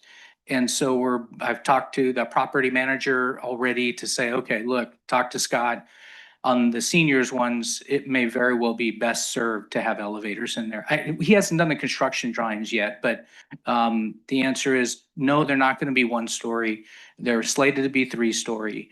And in our Brand Haven, that's 3 story, we have elevators. You know, on that note there, Sal, the reason why I say on the bottom, in case of a fire, seniors have more access to escape on a lower level than an elevator, because the elevator's already shut down. Yeah. On a fire situation, emergency situation. Understood. I would understood. Yeah. So Just to riff off of that one, Yes, sir. just came up. The Nebraska apartments here in Selma are a big apartment complex, and they've instituted a policy of charging people more money for more than 1 car. And it's created a traffic impact on Nebraska. Will the apartments, given that there will be some affordable apartments there, will the folks at this complex, will they be charged additional money for parking more than 1 car? Has that been thought of? You know, what's going to happen there? We've not thought about it for Selma. We don't charge, I'm thinking through our portfolio, extra for having more cars, more than 1 vehicle. We certainly comply with all your parking requirements, so that's not an issue. Haven't thought about it for Selma, Mr. Mayor. It created no one had, and it created a problem. And it, you know, also related question, the property management is going to be, we're looking at them, right? Cash in, it ends with you and with the cash and property management group. Is that correct? Or is that subcontracted out to a third-party vendor? Very, very good question. So we would use GSF Properties, Golden State Financial Properties, who's based here in Fresno. And at the end of the line, the answer to the question is yes, it ends with us, me, and Mr. Cashin. And so I meet with the owner of GSF Properties. They have 200 to 300 staff members. But I meet with the owner probably 2 to 3 times a month at his office. I could tell you he himself visits our properties. I know because we're going back and forth, and it's going to sound silly, but we banter back and forth about trash and where it is going to be thrown and how it's going to get there and where it's going to be positioned. And again, these are trivial things, but when you're in the management business, they're really important, because if you have trash piling up, we like the use of compactors. It's smarter, it's better. So GSF is who we would use. We have other property management companies. RPM helps manage the student housing and the workforce housing at Fresno State. They're excellent. We maintain great communication with them, and then Sanmar as well. But because we probably, on the affordable, it is really complicated between the audits from the tax credit committee, CIDLAC, the city, et cetera. We were required to, I mean, there's something that can go wrong, but I'm saying that there's a lot of regulatory oversight for those. So that's why we use GSM. On the. We had, just one second, Jim. Councilman, did you have a question? Yeah. So everybody gets a shot. First of all, thank you for being here, Sal. Really appreciate your team being here. Couple of questions is on the Fancher Street, going west and east, you stated, or your team stated that 2 will be going to the west, 1 will be going on the east. I think that's Stillman. Stillman, Stillman, sorry. uh-huh. Yeah. That'll be going, is that 3 lanes that we're talking about? Is that 3 correct? lanes on Stillman, right? 2. Maybe 3 lanes, right? And 2 going west, 1 going east. Eventually, would it turn into a 4 lane? Okay, that's one. The other one is, many years ago, and I'm saying many years because I can't really think about the last time I went and I did a view. I participated and did a walkthrough on multiple areas where you guys had at the Campus Point. Mhm. You, one of your staff stated, or actually it was one of the team there stated that one of the things you guys were bringing was the ability to have, on the senior level, you would be able to bring one of your daughters or son to still live there. Is that still going to be the case is that still a pilot program, or thinking that's what you guys are bringing? Are you guys thinking about that still? You mean if you're a senior, can you have them live with Yes, you? yes. Um, That was talked about when we were at the, Yeah, I think that's referring to probably to Mataviosa, that Yes. Mataviosa, that seniors. I do want to be careful because there are housing rights law that we would have to comply. So me telling I think it would work both ways. Me telling a senior, hey, you can't have somebody living there, I would be a little bit concerned about me telling them that. And so I think your question is, will you allow that? And I think the answer to that, at least for now, because I don't have a real direct answer for you, council member, is frankly, if they're not causing problems, and kind of going back to your earlier question about the parking, if you manage the property right, you won't run into the parking issue. So when you have one family, for example, or one unit and bring in 2 or 3 cars, and that's going to create a problem, then that's where you deal with it, not when you have to set a policy completely covering the entire facility, then you end up running into it. So dealing with it at the micro level would be the best thing to do. Dealing with that family, if there is an issue, then we would deal with them from a property management side. So, so you'd be open to that? yes, of And- course, and yes. Then the next one, just a statement, and I'll yield my time just in case I have other questions. Just a statement I'd like to refer back is that many months ago, I received a lot of calls and a lot of seniors, because I do deal with a lot of seniors that they, scientifically, when we retire, we tend to create S corporations. We can tend to create living trusts. So they become actually a low-income individual. So when the interpretation goes out that you're going to be doing affordable and low-income housing, and you have a senior there, it really is actually, you're looking at, for me as an elected official representing this community, one, we're giving the ability to an individual that has minimal, they need help, so they need service, right? And to me, I appreciate the fact that you guys are bringing senior housing, the need, and we can mix it up. And 2 is you guys are bringing that touch, your guys' ability. So for that, I really appreciate it. I still yield my time if I have any questions, but thank you, guys. Okay. Councilman Oscara. Yeah, I just want to say thank you, Sal, and the rest of the team. I just want to make a statement about the Costco. We all would love a Costco, but when we went to Las Vegas to the ICSC, we did speak to Costco about coming into Selma. And we were told that at this time, they have no plans in the near future to come to Selma. That was the response from Costco. So I don't know exactly what that means or whatnot, but at this point, I don't think we're going to be looking into a Costco anytime soon. Thank you. Back to the project right now. Just a couple questions, related questions before we get in the formalities.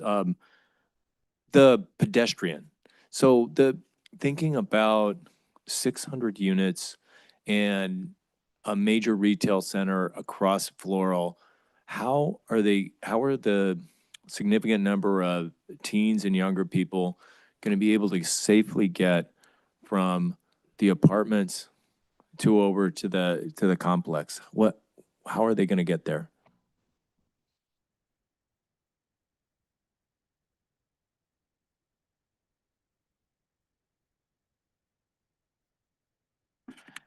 Thank you for the You give question. Mr. Benavides the easy ones. Seems like I do.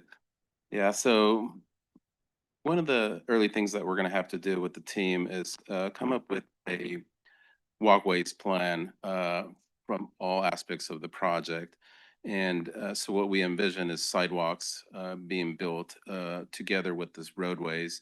And at every crosswalk, we're gonna look at or crossing location where they're gonna cross, whether it be a drive aisle or any of the connectivity points, is how do we make sure that pedestrians are, so that's why in some of the crossings where we foresee crossing into the park, it's, okay, let's put some bulb outs, one, so that they're pretty visible.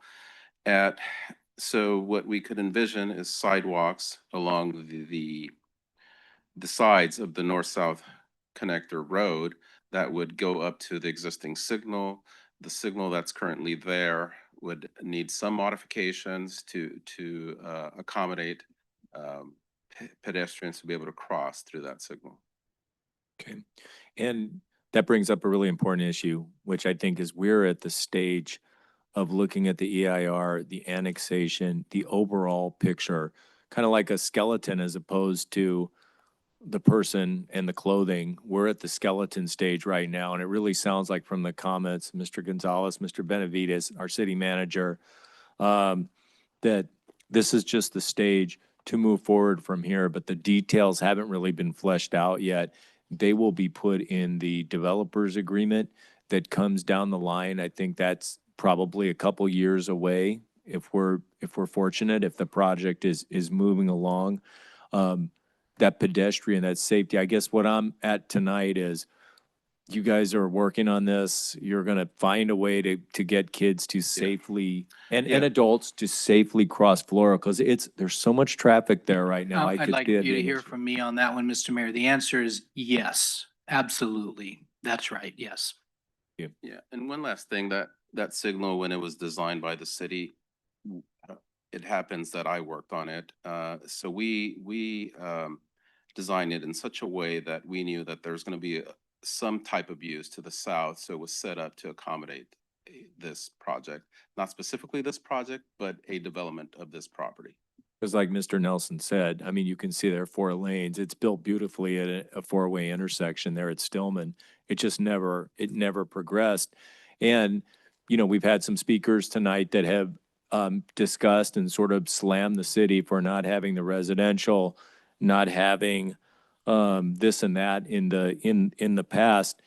Well, I would say to those people who want to slam Selma, we got one of the biggest preeminent families looking at Selma, coming here, wanting to come to our town and invest in our town, not because we've been less than anything but a great town, but because we have a lot of potential and because we're a great town. So I just want to say that to the naysayers, that we've attracted the capital, $60 million in capital from a major investment group.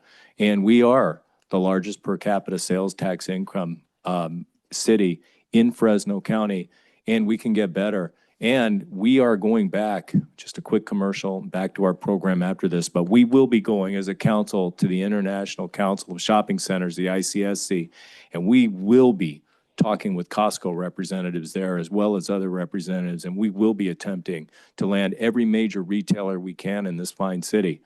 It has to be a mix of retail, it has to be a mix of affordable, and it has to be a mix of residential. We all realize that. That's what we're working on tonight. This is exciting. Our city is growing. Drive on High Street on your way home and look at them Christmas trees that are lit up. A year ago, we were in darkness. Now it's lit up, and we're discussing this project tonight. I'm hopeful for our city, and this is a big part of this. So thank you. Thank you for allowing me that. Back to this project, City Manager, before we get back to the comments, have we missed any conditions of approval that we should be putting on the record tonight as a formal consideration for what the council will be voting on? So within what you're approving as well as a mitigation monitoring and reporting program, MMRP, that's been discussed at length quite a bit. Aesthetics, exterior, which include a lot of the stuff that Sal was discussing, reducing glare, light, spillover, air quality, exterior electrical outlets, transportation demand management programs, EV charging, that type of stuff. There's stuff related to biological animals. Let's see what else. Nesting bird protection, that type of thing. There's a mitigation in here to construct a 10-foot sound wall on the eastern side.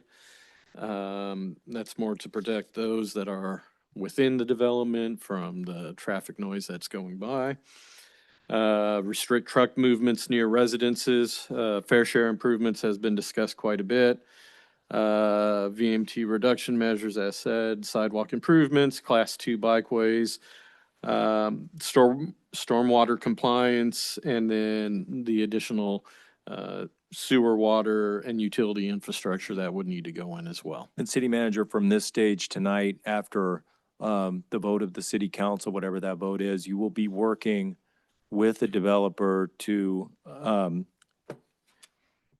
develop and implement those safety measures and those concerns that we're talking, and to partner with the caching group to make sure that those items are addressed specifically in the development agreement that will come back to the council. Will that be something that will be voted on by the council in the future? Yeah, so the MMRP, there's two items there. The MMRP has certain timeframes and everything that has to be implemented, and we have to monitor and make sure that that's being enforced. Regarding a development agreement, that's something that we can easily sit down, work on, and any development agreement that is agreed upon would come back to council for official approval. Thank you that's good reassurance. Thank you for that. Did council have any questions? I just have one or two more. Sal, one more, another question, Sal. As far as the public schools buses, do we have a plan for that? Any mitigation there on the traffic? I should ask that engineer guy down there. He might as well get up there. I think you should be sitting over there. They might as well just sit up and stay at the podium. And since I you're think up there, the approach the project would take is we would communicate with the school district, and be a if they bus stop desire or a something bus like stop, this, or what? where they would want that bus stop located, and help accommodate that within the design. And as far as the greenhouse emissions, would that be included in your operational study? I mean, it's not in here, but would it be later on? I didn't fully capture your question yet. Well, Did you say greenhouse? Yeah, your emissions from the cars and stuff like this, and I didn't do the technical study for emissions, so Yeah. I'm not sure that we have that. air quality.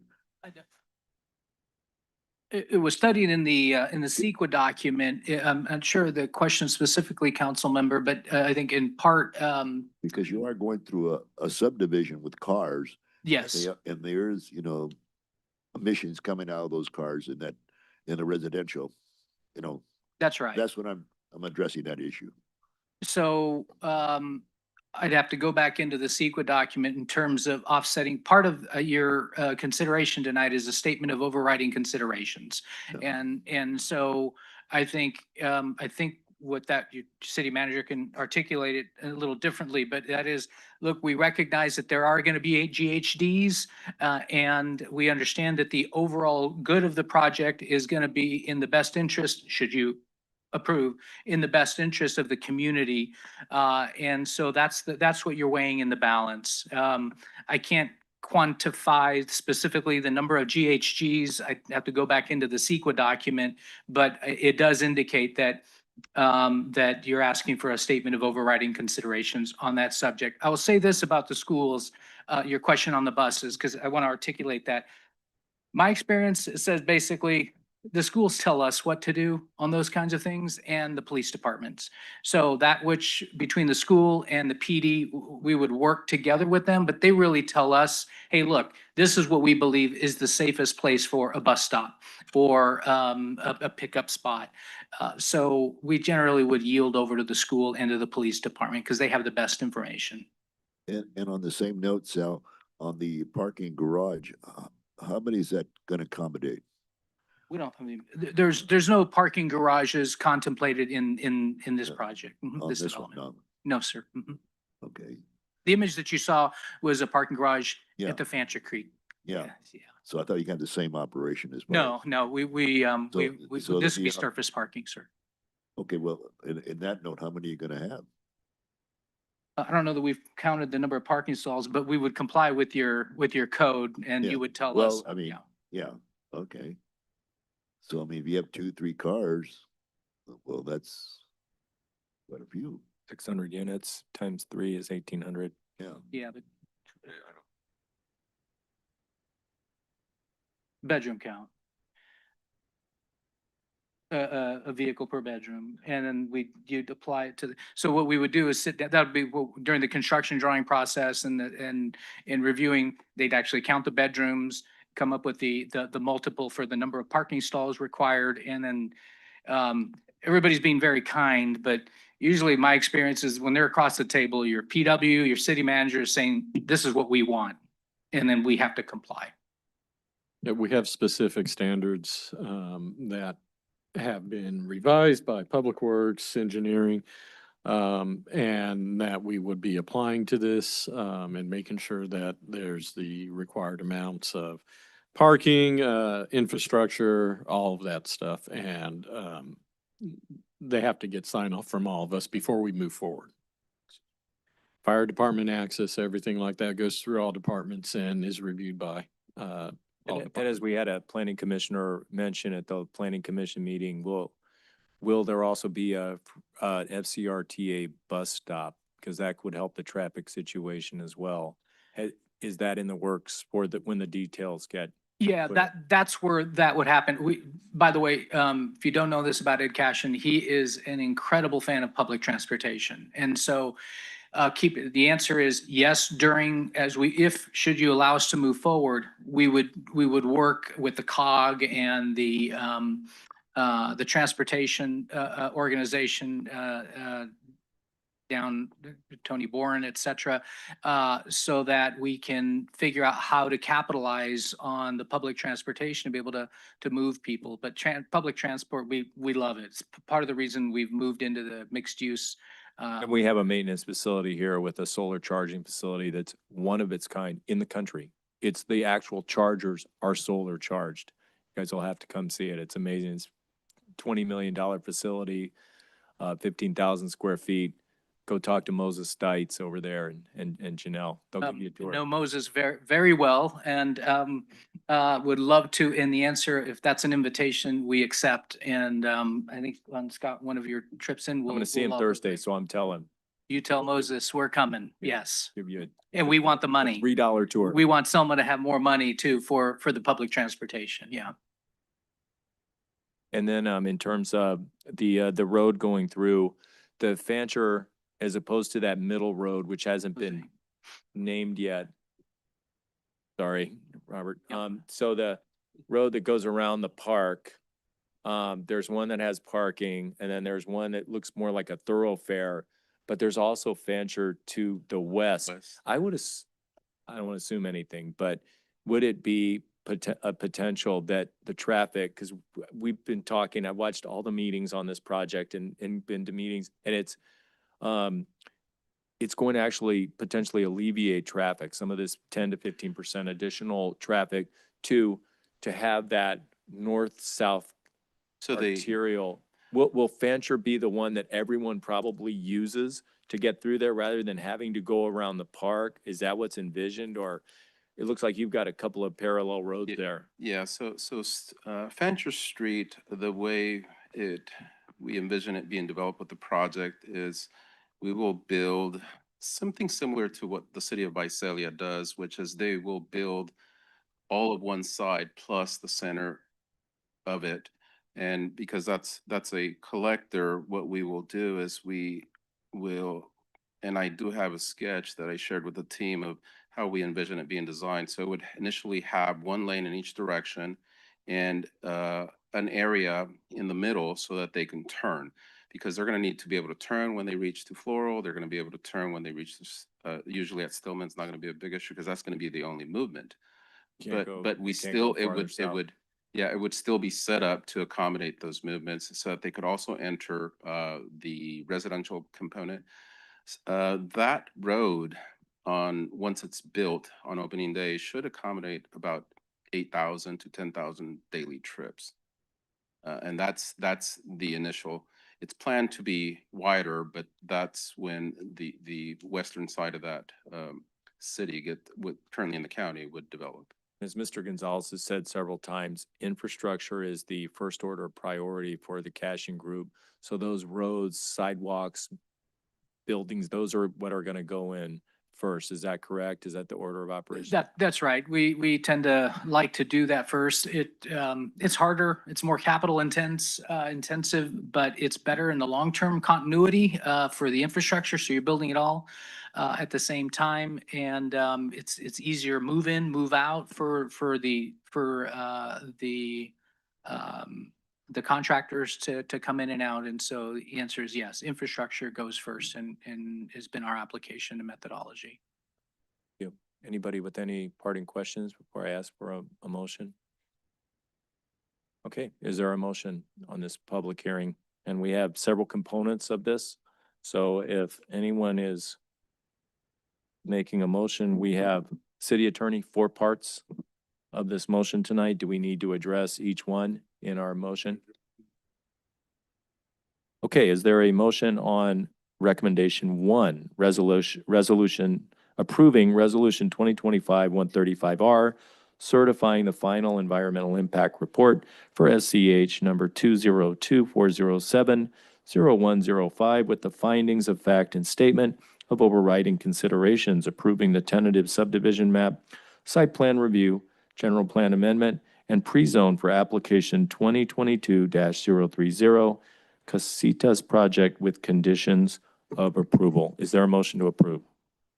I'll make a motion. Is there a second? I'll second. Go ahead. Would you call the roll, please? Councilmember Guerra, Yes. Councilmember Oseguera, Yes. Councilmember Trujillo, Yes. Councilmember Avalos, Yes. Mayor Robertson. Yes. Item 2. Is there a motion to approve resolution 2025-136R, initiating and approving the annexation of approximately 75.3 acres to the city of Selma and requesting that Fresno LAFCO process the reorganization, including any required detachments from overlapping special districts? So moved. Is there a second? Second. Would you call the roll, please? Councilmember Oseguera, Yes. Mayor Pro Tem Guerra, Yes. Councilmember Avalos, Yes. Councilmember Trujillo, Yes. Mayor Robertson. Yes. Item 3, is there a motion to approve item ordinance 2025-16, approving the pre-zone of R4 and C3 for application 2022-030 Casitas project? Is there a motion? So moved. Second? I'll second it. Call the roll, please. Councilmember Oseguera, Yes. Mayor Robertson, Yes. Councilmember Avalos, Yes. Councilmember Trujillo. Yes. Item passes. Okay, last part of the agenda item. Oh, Mayor Pro Tem Guerra. My apologies. Mayor Pro Tem Guerra. Yes. With that, we'll move on to item 4. Is there a motion to adopt the requested actions, GPA, rezone, VTSM, SPR, annexation, and certification of the EIR, as the Housing Accountability Act requires approval of housing development projects that meet objective standards, regardless of a lack of Planning Commission recommendation. Although the Planning Commission forwarded no formal recommendation to the City Council retains full authority to independently certify the final EIR and act on all project approvals. Is there a motion? I'll make a motion. Is there a second? I'll second. Call the roll, please. Mayor Pro Tem Guerra. Yes. Councilmember Oseguera. Yes. Councilmember Avalos. Yes. Councilmember Trujillo. Yes. Mayor Robertson. Yes, all 4 items pass. Thank you for coming out. Thank you for a great presentation. We look forward to a great project for the City of Selma. And happy holidays, Merry Christmas, and Happy New Year. Thank you all. It is a pleasure. Thank you for your work, and we'll start going. Thank you. Care. That we will move on.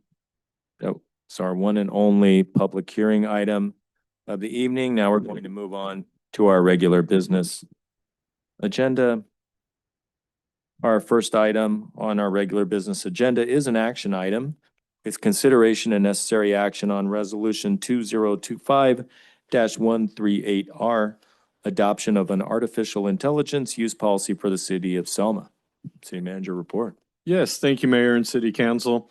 As has been discussed in a couple of our previous meetings with the recent purchase of Madison AI, it came to my attention that we did not have a artificial intelligence use policy for the city. So here before you tonight is a policy to establish ethical, safe, and transparent standards for AI use. Policy outlines permitted and prohibited uses, requires human verification of AI outputs, mandates security review of AI systems, and ensures transparency and annual updates as technology evolves. And with that, I'm happy to answer any questions you may have. Thank you. Does council have any questions before we ask the public for comment? I have a quick question, City Manager. I think this is very timely. AI is just exploding, and it's make sure that door's closed. AI is just, the use of AI is just started. Yeah. And the city has 2 major Placer AI, which kind of tells us who's coming to events, and Madison AI, which facilitates document retrieval.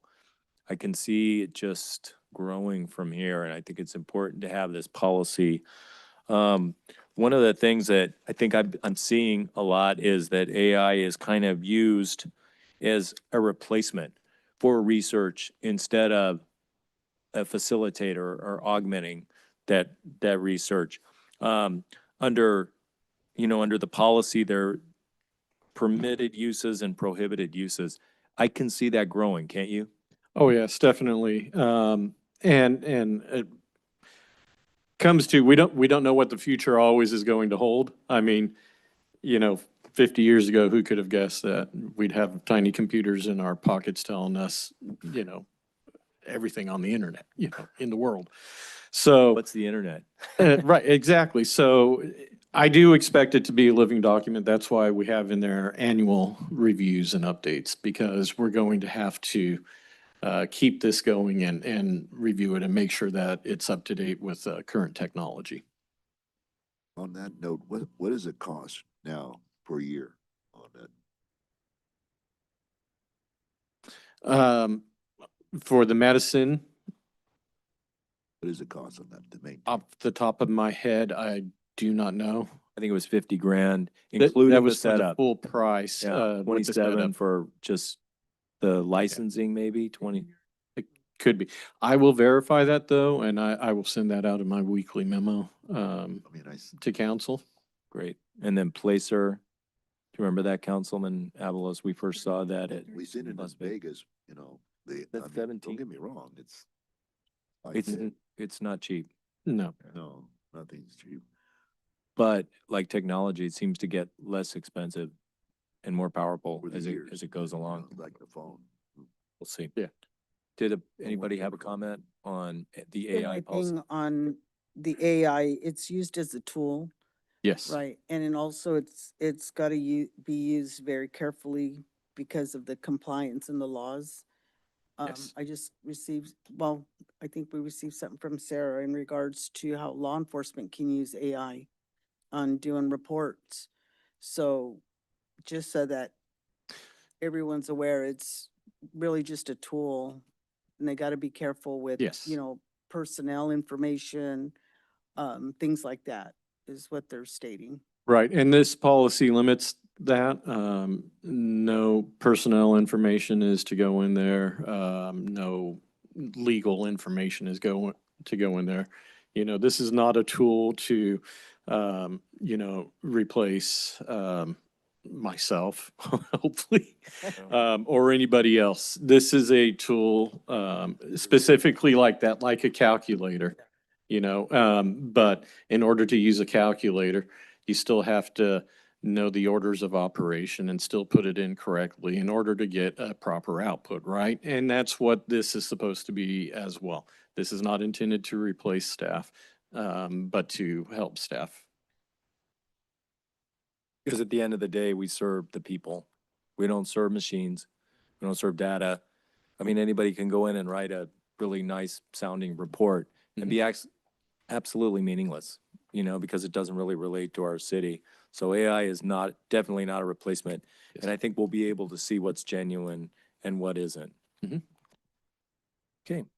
Anybody with a comment? Anybody online or on the phone or on AI looking for a comment? Mayor, I see no hands raised at this I time. will bring the matter back to council. Is there a motion to approve? Make a motion. Is there a second? I'll second. Call roll, please. Mayor Pro Tem Guerra, Yes. Councilmember Oseguera, Yes. Councilmember Avalos. Yes. Councilmember Trujillo, Yes. Mayor Robertson. Yes, item passes. Moving on to our last item of regular business. This will be a discussion and direction regarding elected official attendance at the 2026 ICSC Innovating Commerce Serving Communities Conference. Yes, thank you again, Mayor and City Council. So as discussed, this is to receive direction on elected official attendance at the May 18th through 20th, 2026 ICSC Conference. Typically, a lot of cities restrict it to less than a quorum in order to avoid Brown Act violations or potential Brown Act violations. Other cities have allowed more than their own. In discussion with the city attorney, there is an exemption under the Brown Act for attending these type of events. So we just wanted to get direction to verify how many city council would like to go, if it's 1, 2, 4, 5. Additionally, if a majority attends, this event is during a future scheduled city council meeting, May 19th. So staff needs direction on whether to reschedule that meeting or cancel that meeting. Got it. Thank you. What would council like to do for this year's ICSC? Is everybody in to go to ICSC at this moment? Trujillo's not going. Mayor Pro Good. Tem? In? Me too. I'm in. So 4. And So then, 4. yeah, then you and. I And think- since that will be I a think Director Mike. quorum, Mhm. is there consensus to cancel that meeting, that council meeting for the week of the ICSC? Okay with it. Well, I think we can see if there's any Well, pressing yeah, item, we- we we can do can see a if special. it's- We could always have a special meeting. Mhm. That, city attorney, can we have a special meeting if there are any issues that require? On 24 hours notice, you can have a special meeting. Very yes. good. All right. All right. And I just want to point out specifically for all of your benefit, the specific exemption under the Brown Act. If you look at the discussion here on the staff report, it's the last line that second full paragraph. Members need only refrain from discussing among themselves other than as part of the program. City business. That's it. That's the rule. So as long as you've all four of you together, you're talking with a prospective retailer that's, you know,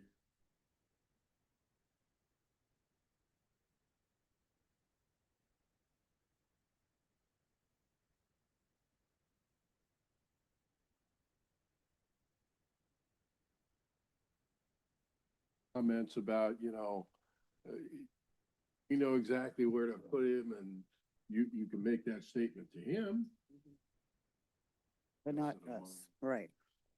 What's also going to be good is we're going to have our city manager and our communications director with us for the program, so they'll be able to be there as well, and we'll all help each other out during that meeting. And we went last year, and we were aware of that rule, and we didn't break that rule, and we won't this year.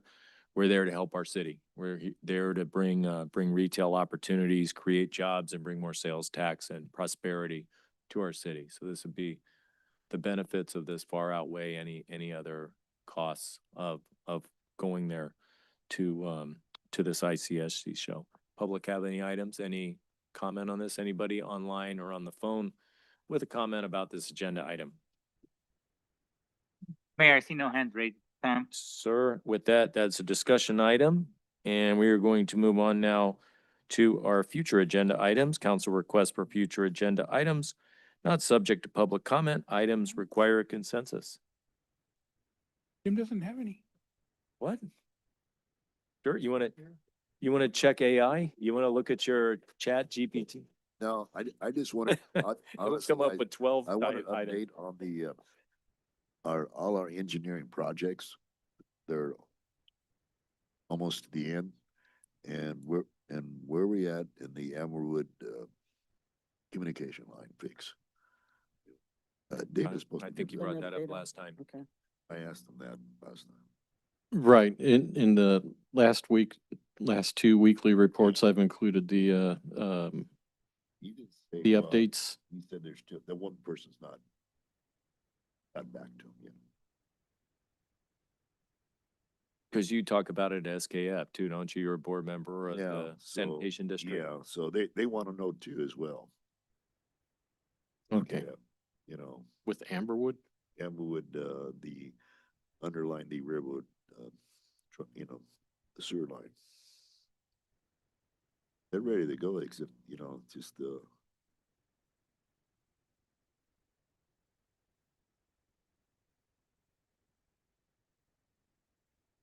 All right. Councilman Oscara, You done? That it? Yep. All right. we can always loop around. Now, I just want to see a report on when downtown is going to be finished. I was under the impression that they were going to bring back the two types of rock or whatever they're going to fill those things with, but I didn't see it on the agenda, so I don't know what happened with that. I don't know if you guys remember. They promised us that. Yeah, that one's going to come back on our next council meeting. It got delayed due to unfortunate reasons, and so wasn't able to make it on time. But we're going to have that on the January 6th meeting. That's all I have for right now. Great. I'd like to review our sign policy, specifically with requests to those big flappy feather signs around the city. Have a discussion about that with the council, whether council wants to continue with those. And then item 2, I'd like to revisit the purchase of 28 acres at Rockwell Pond. We've been talking about that, seems like several years now, and we'd like to make progress on that, especially in light of tonight's discussion. Rockwell Pond area, the west part of Selma is definitely in play. And Rockwell Pond's going to be a big part of that in that area. Can we check with the council, the Fresno County manager Paul Erdlin. He was the person last time who was,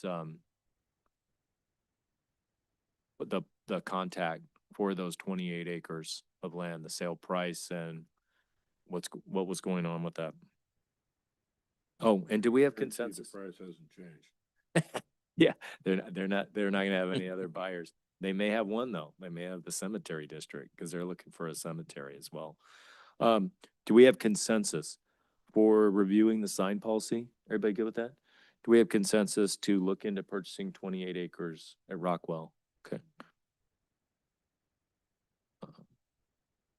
We good? Mayor Pro Tem? Okay, I Okay. just remember, sorry. Yeah. Can we see if we can get a report from, the Nelson McCall property? I could have swore we instructed the person that's selling it to, go back with a counteroffer. And we haven't heard anything back, so I don't know. I don't know what's going on with that. Can we ask that real estate agent? Mr. Nagra, what happened with back and forth with the last person who was interested in that property? Yes. Thank you. And then just an update in regards to the street signs. I know they were meant, or Director Hahn mentioned that they were doing it by zones. So I just wanted to see what zone we're on and if we're almost done or not done yet. So if we can get an update on that. Yeah. I know they were starting from the school zones and supposed to be radiating outwards from there. Okay. One last item, just one last thing. The bid, the Business Improvement District was kind of talking about the grant policy last Monday. And, there was some talk about, we've had 0 people apply for the downtown storefront grant. Can we look into, instead of making that a 50-50, making that a grant? In terms of, instead of, 10,000, 50% of 10,000, can we make it 100% of 5,000? For improving the storefront, and could the city then? You're talking about facades purely this for the front of the Correct. of the building. Right, the paint, the windows. Include paint, windows. How would that grant not be a gift of public funds if it's 100%? It makes this downtown look better. Yeah. It improves business. Where's the money for the grant coming from? It's in the bid right now from the city council. The city council. General put fund. it in there. Is it general fund money? It is general fund money. Not all of it, because the businesses, Businesses pay for it too. Why don't we have Director Moreno clarify? The businesses put into the bid through their yearly business license fee. They pay a percentage of their gross receipts to the bid, and that's how we generate that fund. And it goes into the general fund, and the general fund transfers that money into the bid account. I think Yeah, that's but- 25,000. I don't think that's the full Yeah, 100,000. but the last 2 years, the city council has funded 50,000 per year. But I was just talking to Neil at another city. What they did is, I don't know if this is right, but they would have the business would go and get the fund, but in return, the business owner would do some kind of community service, would kind of give the offset the. Or something. It's really And they would just a get matter of cooperation how of the community and business. how you set it up. There has to be consideration. If we're talking about, something that just improves the look from the outside of the store or whatever, the business, whatever it is. That is not a gift of public funds. Okay. You are essentially just beautifying your city.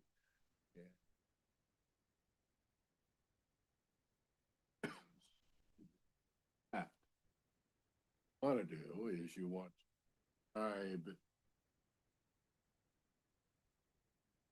would gather if you're gonna do that, you want to go for kind of a uniform sort of look, right? In terms of color, yes.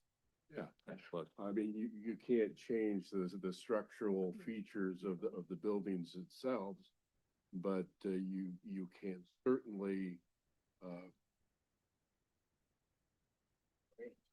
all of the money. And that's to make the structure presentable, fit into its neighbor. That sort of thing. And you could give the bid jurisdiction over that to review the plans or a Absolutely. sketch or, you know, what color, Yeah, what's it hey, gonna look you wanna like. make sure that, you know, that they're not gonna do any work until you get the plans that they're contemplating doing. We have somebody approve those plans. Go ahead and we pay for the contractor to do that part of the work.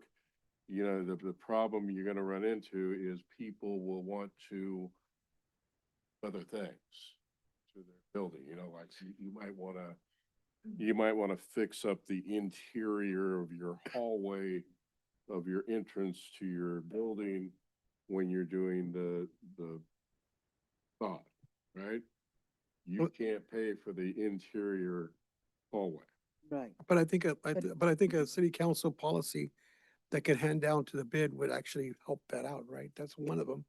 Number two is I'm thinking, and I'm just me speaking in regards to, as we talk about what the community has, we look at how many doors do we have in the actual bid structure of the, and me personally, I would think that this council should really think about budgeting per year and a certain amount to go to the bid versus saying the bid's collecting X amount of dollars per sales, per tax that we're charging, because I think, how much does that come out to? It comes out to like 30,000 or 20,000 per year. 25. Yeah, so Yeah, so if you for the look at that membership. and you look at how much we're gonna be able to spend, I think an actual understanding of what we need to be doing for the future budget would be the right thing to be doing for an investment towards our downtown. Yeah, to the extent you're generating funds from the people. Buildings. Into a kitty that's controlled. Bid. That's not a problem at all. Because that's essentially, you're making a special assessment against these people. You're requiring them to pay the money, and they're just, you know, conditioned on how they use it when you pay it. So the bid meets next month. Is this something we could ask for the bid to consider at their meeting to propose some potential policy for the council to approve? Because really they're boots on the ground. Those are the business owners that actually have businesses downtown. They're the ones that are volunteering their time. Could we take this item that we're asking for right now and ask the bid to put it on their agenda, That would since be we the- have our that would be the facilitator? Preferable way of doing it. They know what's going on in your downtown area and they know what's needed to fix it up. They're making improvements They're all the time, comprised of members of that business community right there. right? So I would think that would be the way to them to generate a specific policy, what it is they want to see. Take a look at what they're proposing and we say, Yea or nay. this we can do, this we can't do, yeah, that Right. sort of thing. Mm-hmm. It's just a matter of watching the line between payment that promotes a public purpose and one that doesn't. Yeah, I think that's Yeah. that's the line that has to be drawn and not crossed. Okay? You know, I looked at the actual process and I sent it to you. Did you get a chance to look at it for the improvement grant? One of the things that's not included in there, and I double checked with Director Moreno, is painting. Painting is not included on the actual grant that you can use it for. I don't know if you guys had a chance. Director Moreno, do you remember we had the conversation? Yeah, there's a lot of limitations on the grant that's posted right now, and that's why we had a discussion about revisiting it and allowing paint and other simple, Yeah. like signage, like simple things that $5,000 can cover, and presenting that to the bid at the next meeting of like what that would look like, what changes we can make to this grant application. And it's actually really difficult to get through too. If you're a business owner, it's kind of overwhelming. So we got to really try to simplify what that grant process looked like.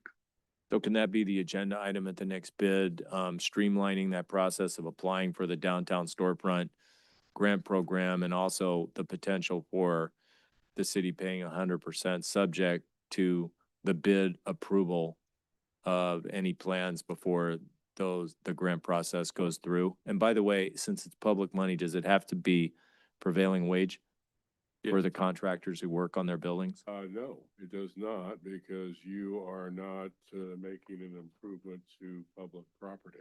So it does not have to be prevailing wage. Thank you for that Doesn't have to be clarification. out to bid either. Okay, thank you. Right. Moving, was there consensus for that? Are we good? Yeah. That going to the bid? Okay, we're now going to move on to our council reports. Councilman Trio? None to report, but I'd like to give my condolences go out to the family of the Jose Zavala. I wish them many, many prayers. Second, I'd like to wish everybody a Merry Christmas, Happy New Year for the coming year, and hopefully we have a better year coming. Thank you. Thank you. Councilman Avalos? Okay. Second, they're here for a while. I know. You didn't forget me. No, I actually, me and, actually, Johnny was there and so was Osi and our public works guy, Johnny was there and Hank was there. We attended the, luncheon for Mid Valley, at Harris Ranch, and it was they gave us a presentation of the future of what's gonna take place in, as far as the cost, of trash, and they have something on the ballot. Well, in Washington DC, we don't see how far it's gonna go.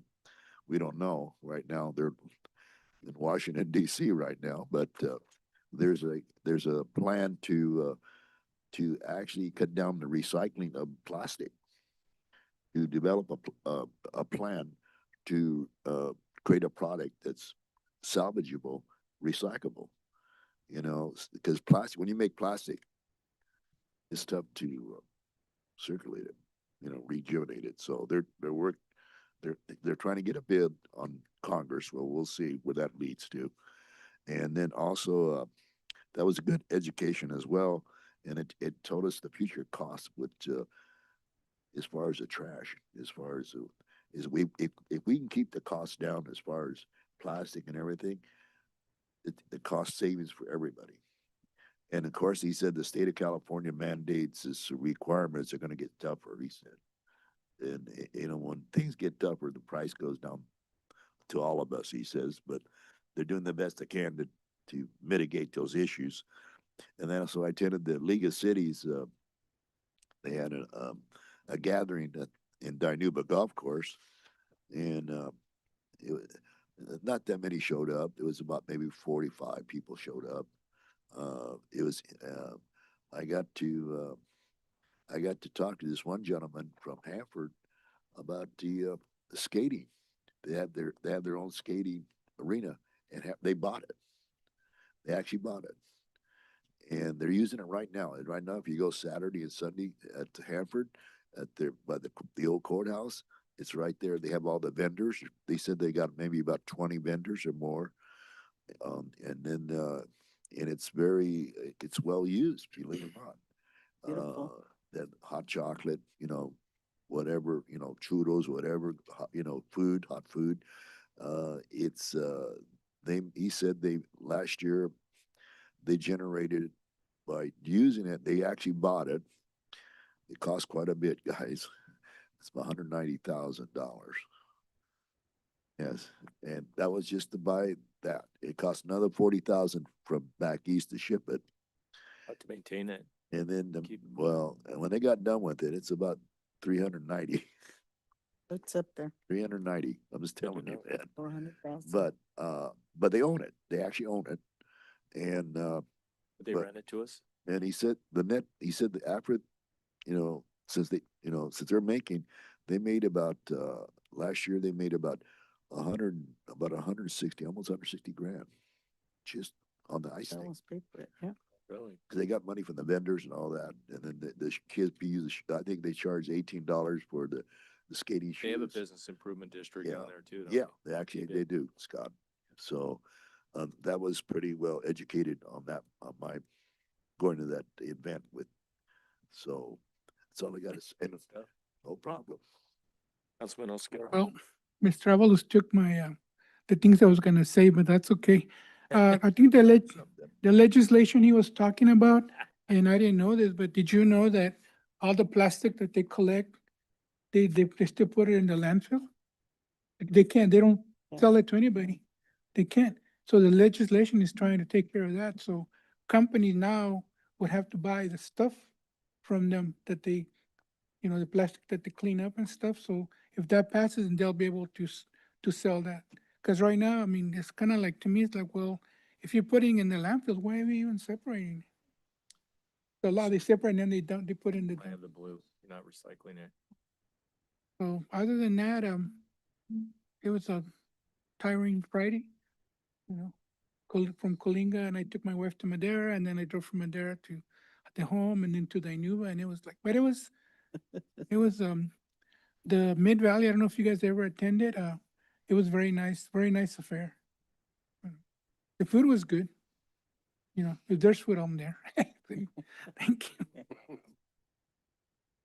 Okay, I just wanted to say thank you to staff and thank you to just everyone and tell everyone that, if I don't see them, to have a nice Christmas and a Happy New Year, and we'll come back in January and start strong again.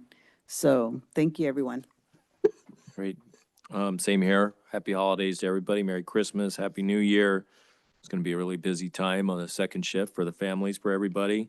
And all the condolences in the world to the Zavala family. Just really grieving for them at this time. And whatever we can do as a city, really been hearing how much the city has reached out, as we heard from the Public Works Director, and our prayers are with them. I attended the police and fire badge pinning ceremony with Councilman Avalos. That was at the Selma Arts Center. It was a real honor to see the officers get pinned. The city manager did a great job welcoming us and ending the ceremony that night. It was you're like your second day or third day, and you just did it like a pro, like you'd always been doing it. And attended the Selma Chamber of Commerce Christmas Parade last weekend, and that was nice to see that. And I think we're a lot of what's been going on the last few months in the city is beginnings of something that's going to happen, and our city's moving in a new direction. And it's going to be really interesting to see our city move in another direction, and in partnership with the Chamber of Commerce to make that parade even better. Our communications director has already been in touch with the Chamber of Commerce to make it an even better, more joyous event next year. So that's really positive. Just want to say, the downtown is looking great. Love the Christmas trees. Love how they change colors. A lot of pride. And those planners, we're gonna get there. There's a lot of potential there with those planners. And it's just kind of interesting to hear tonight about 30 years ago in Selma. We heard from someone who's kind of a OG of Selma, talking about, man, that traffic was terrible at Floral. That was 30 years ago, and nothing's changed. It's just as bad today. If we don't make a move and try something new there, it's going to just stay the same. But hopefully, if we manage this right and we move forward and we attract this capital, now we have some investment coming in that area to potentially really change it. I mean, a new road, north and south, east and west. That's truly exciting. So I'm really excited about the future of Selma. Proud to be part of our great city. And with that, we'll end with oral communications. Did anybody have anything they'd like to say about the downtown business improvement district? Anything? Anybody online or on the phone with a comment tonight? Mayor, I see no hands raised at this time. All right, we're adjourned. Everybody, take care. Thank you for coming out. At 8:43? Merry Christmas, John. Yes, you did.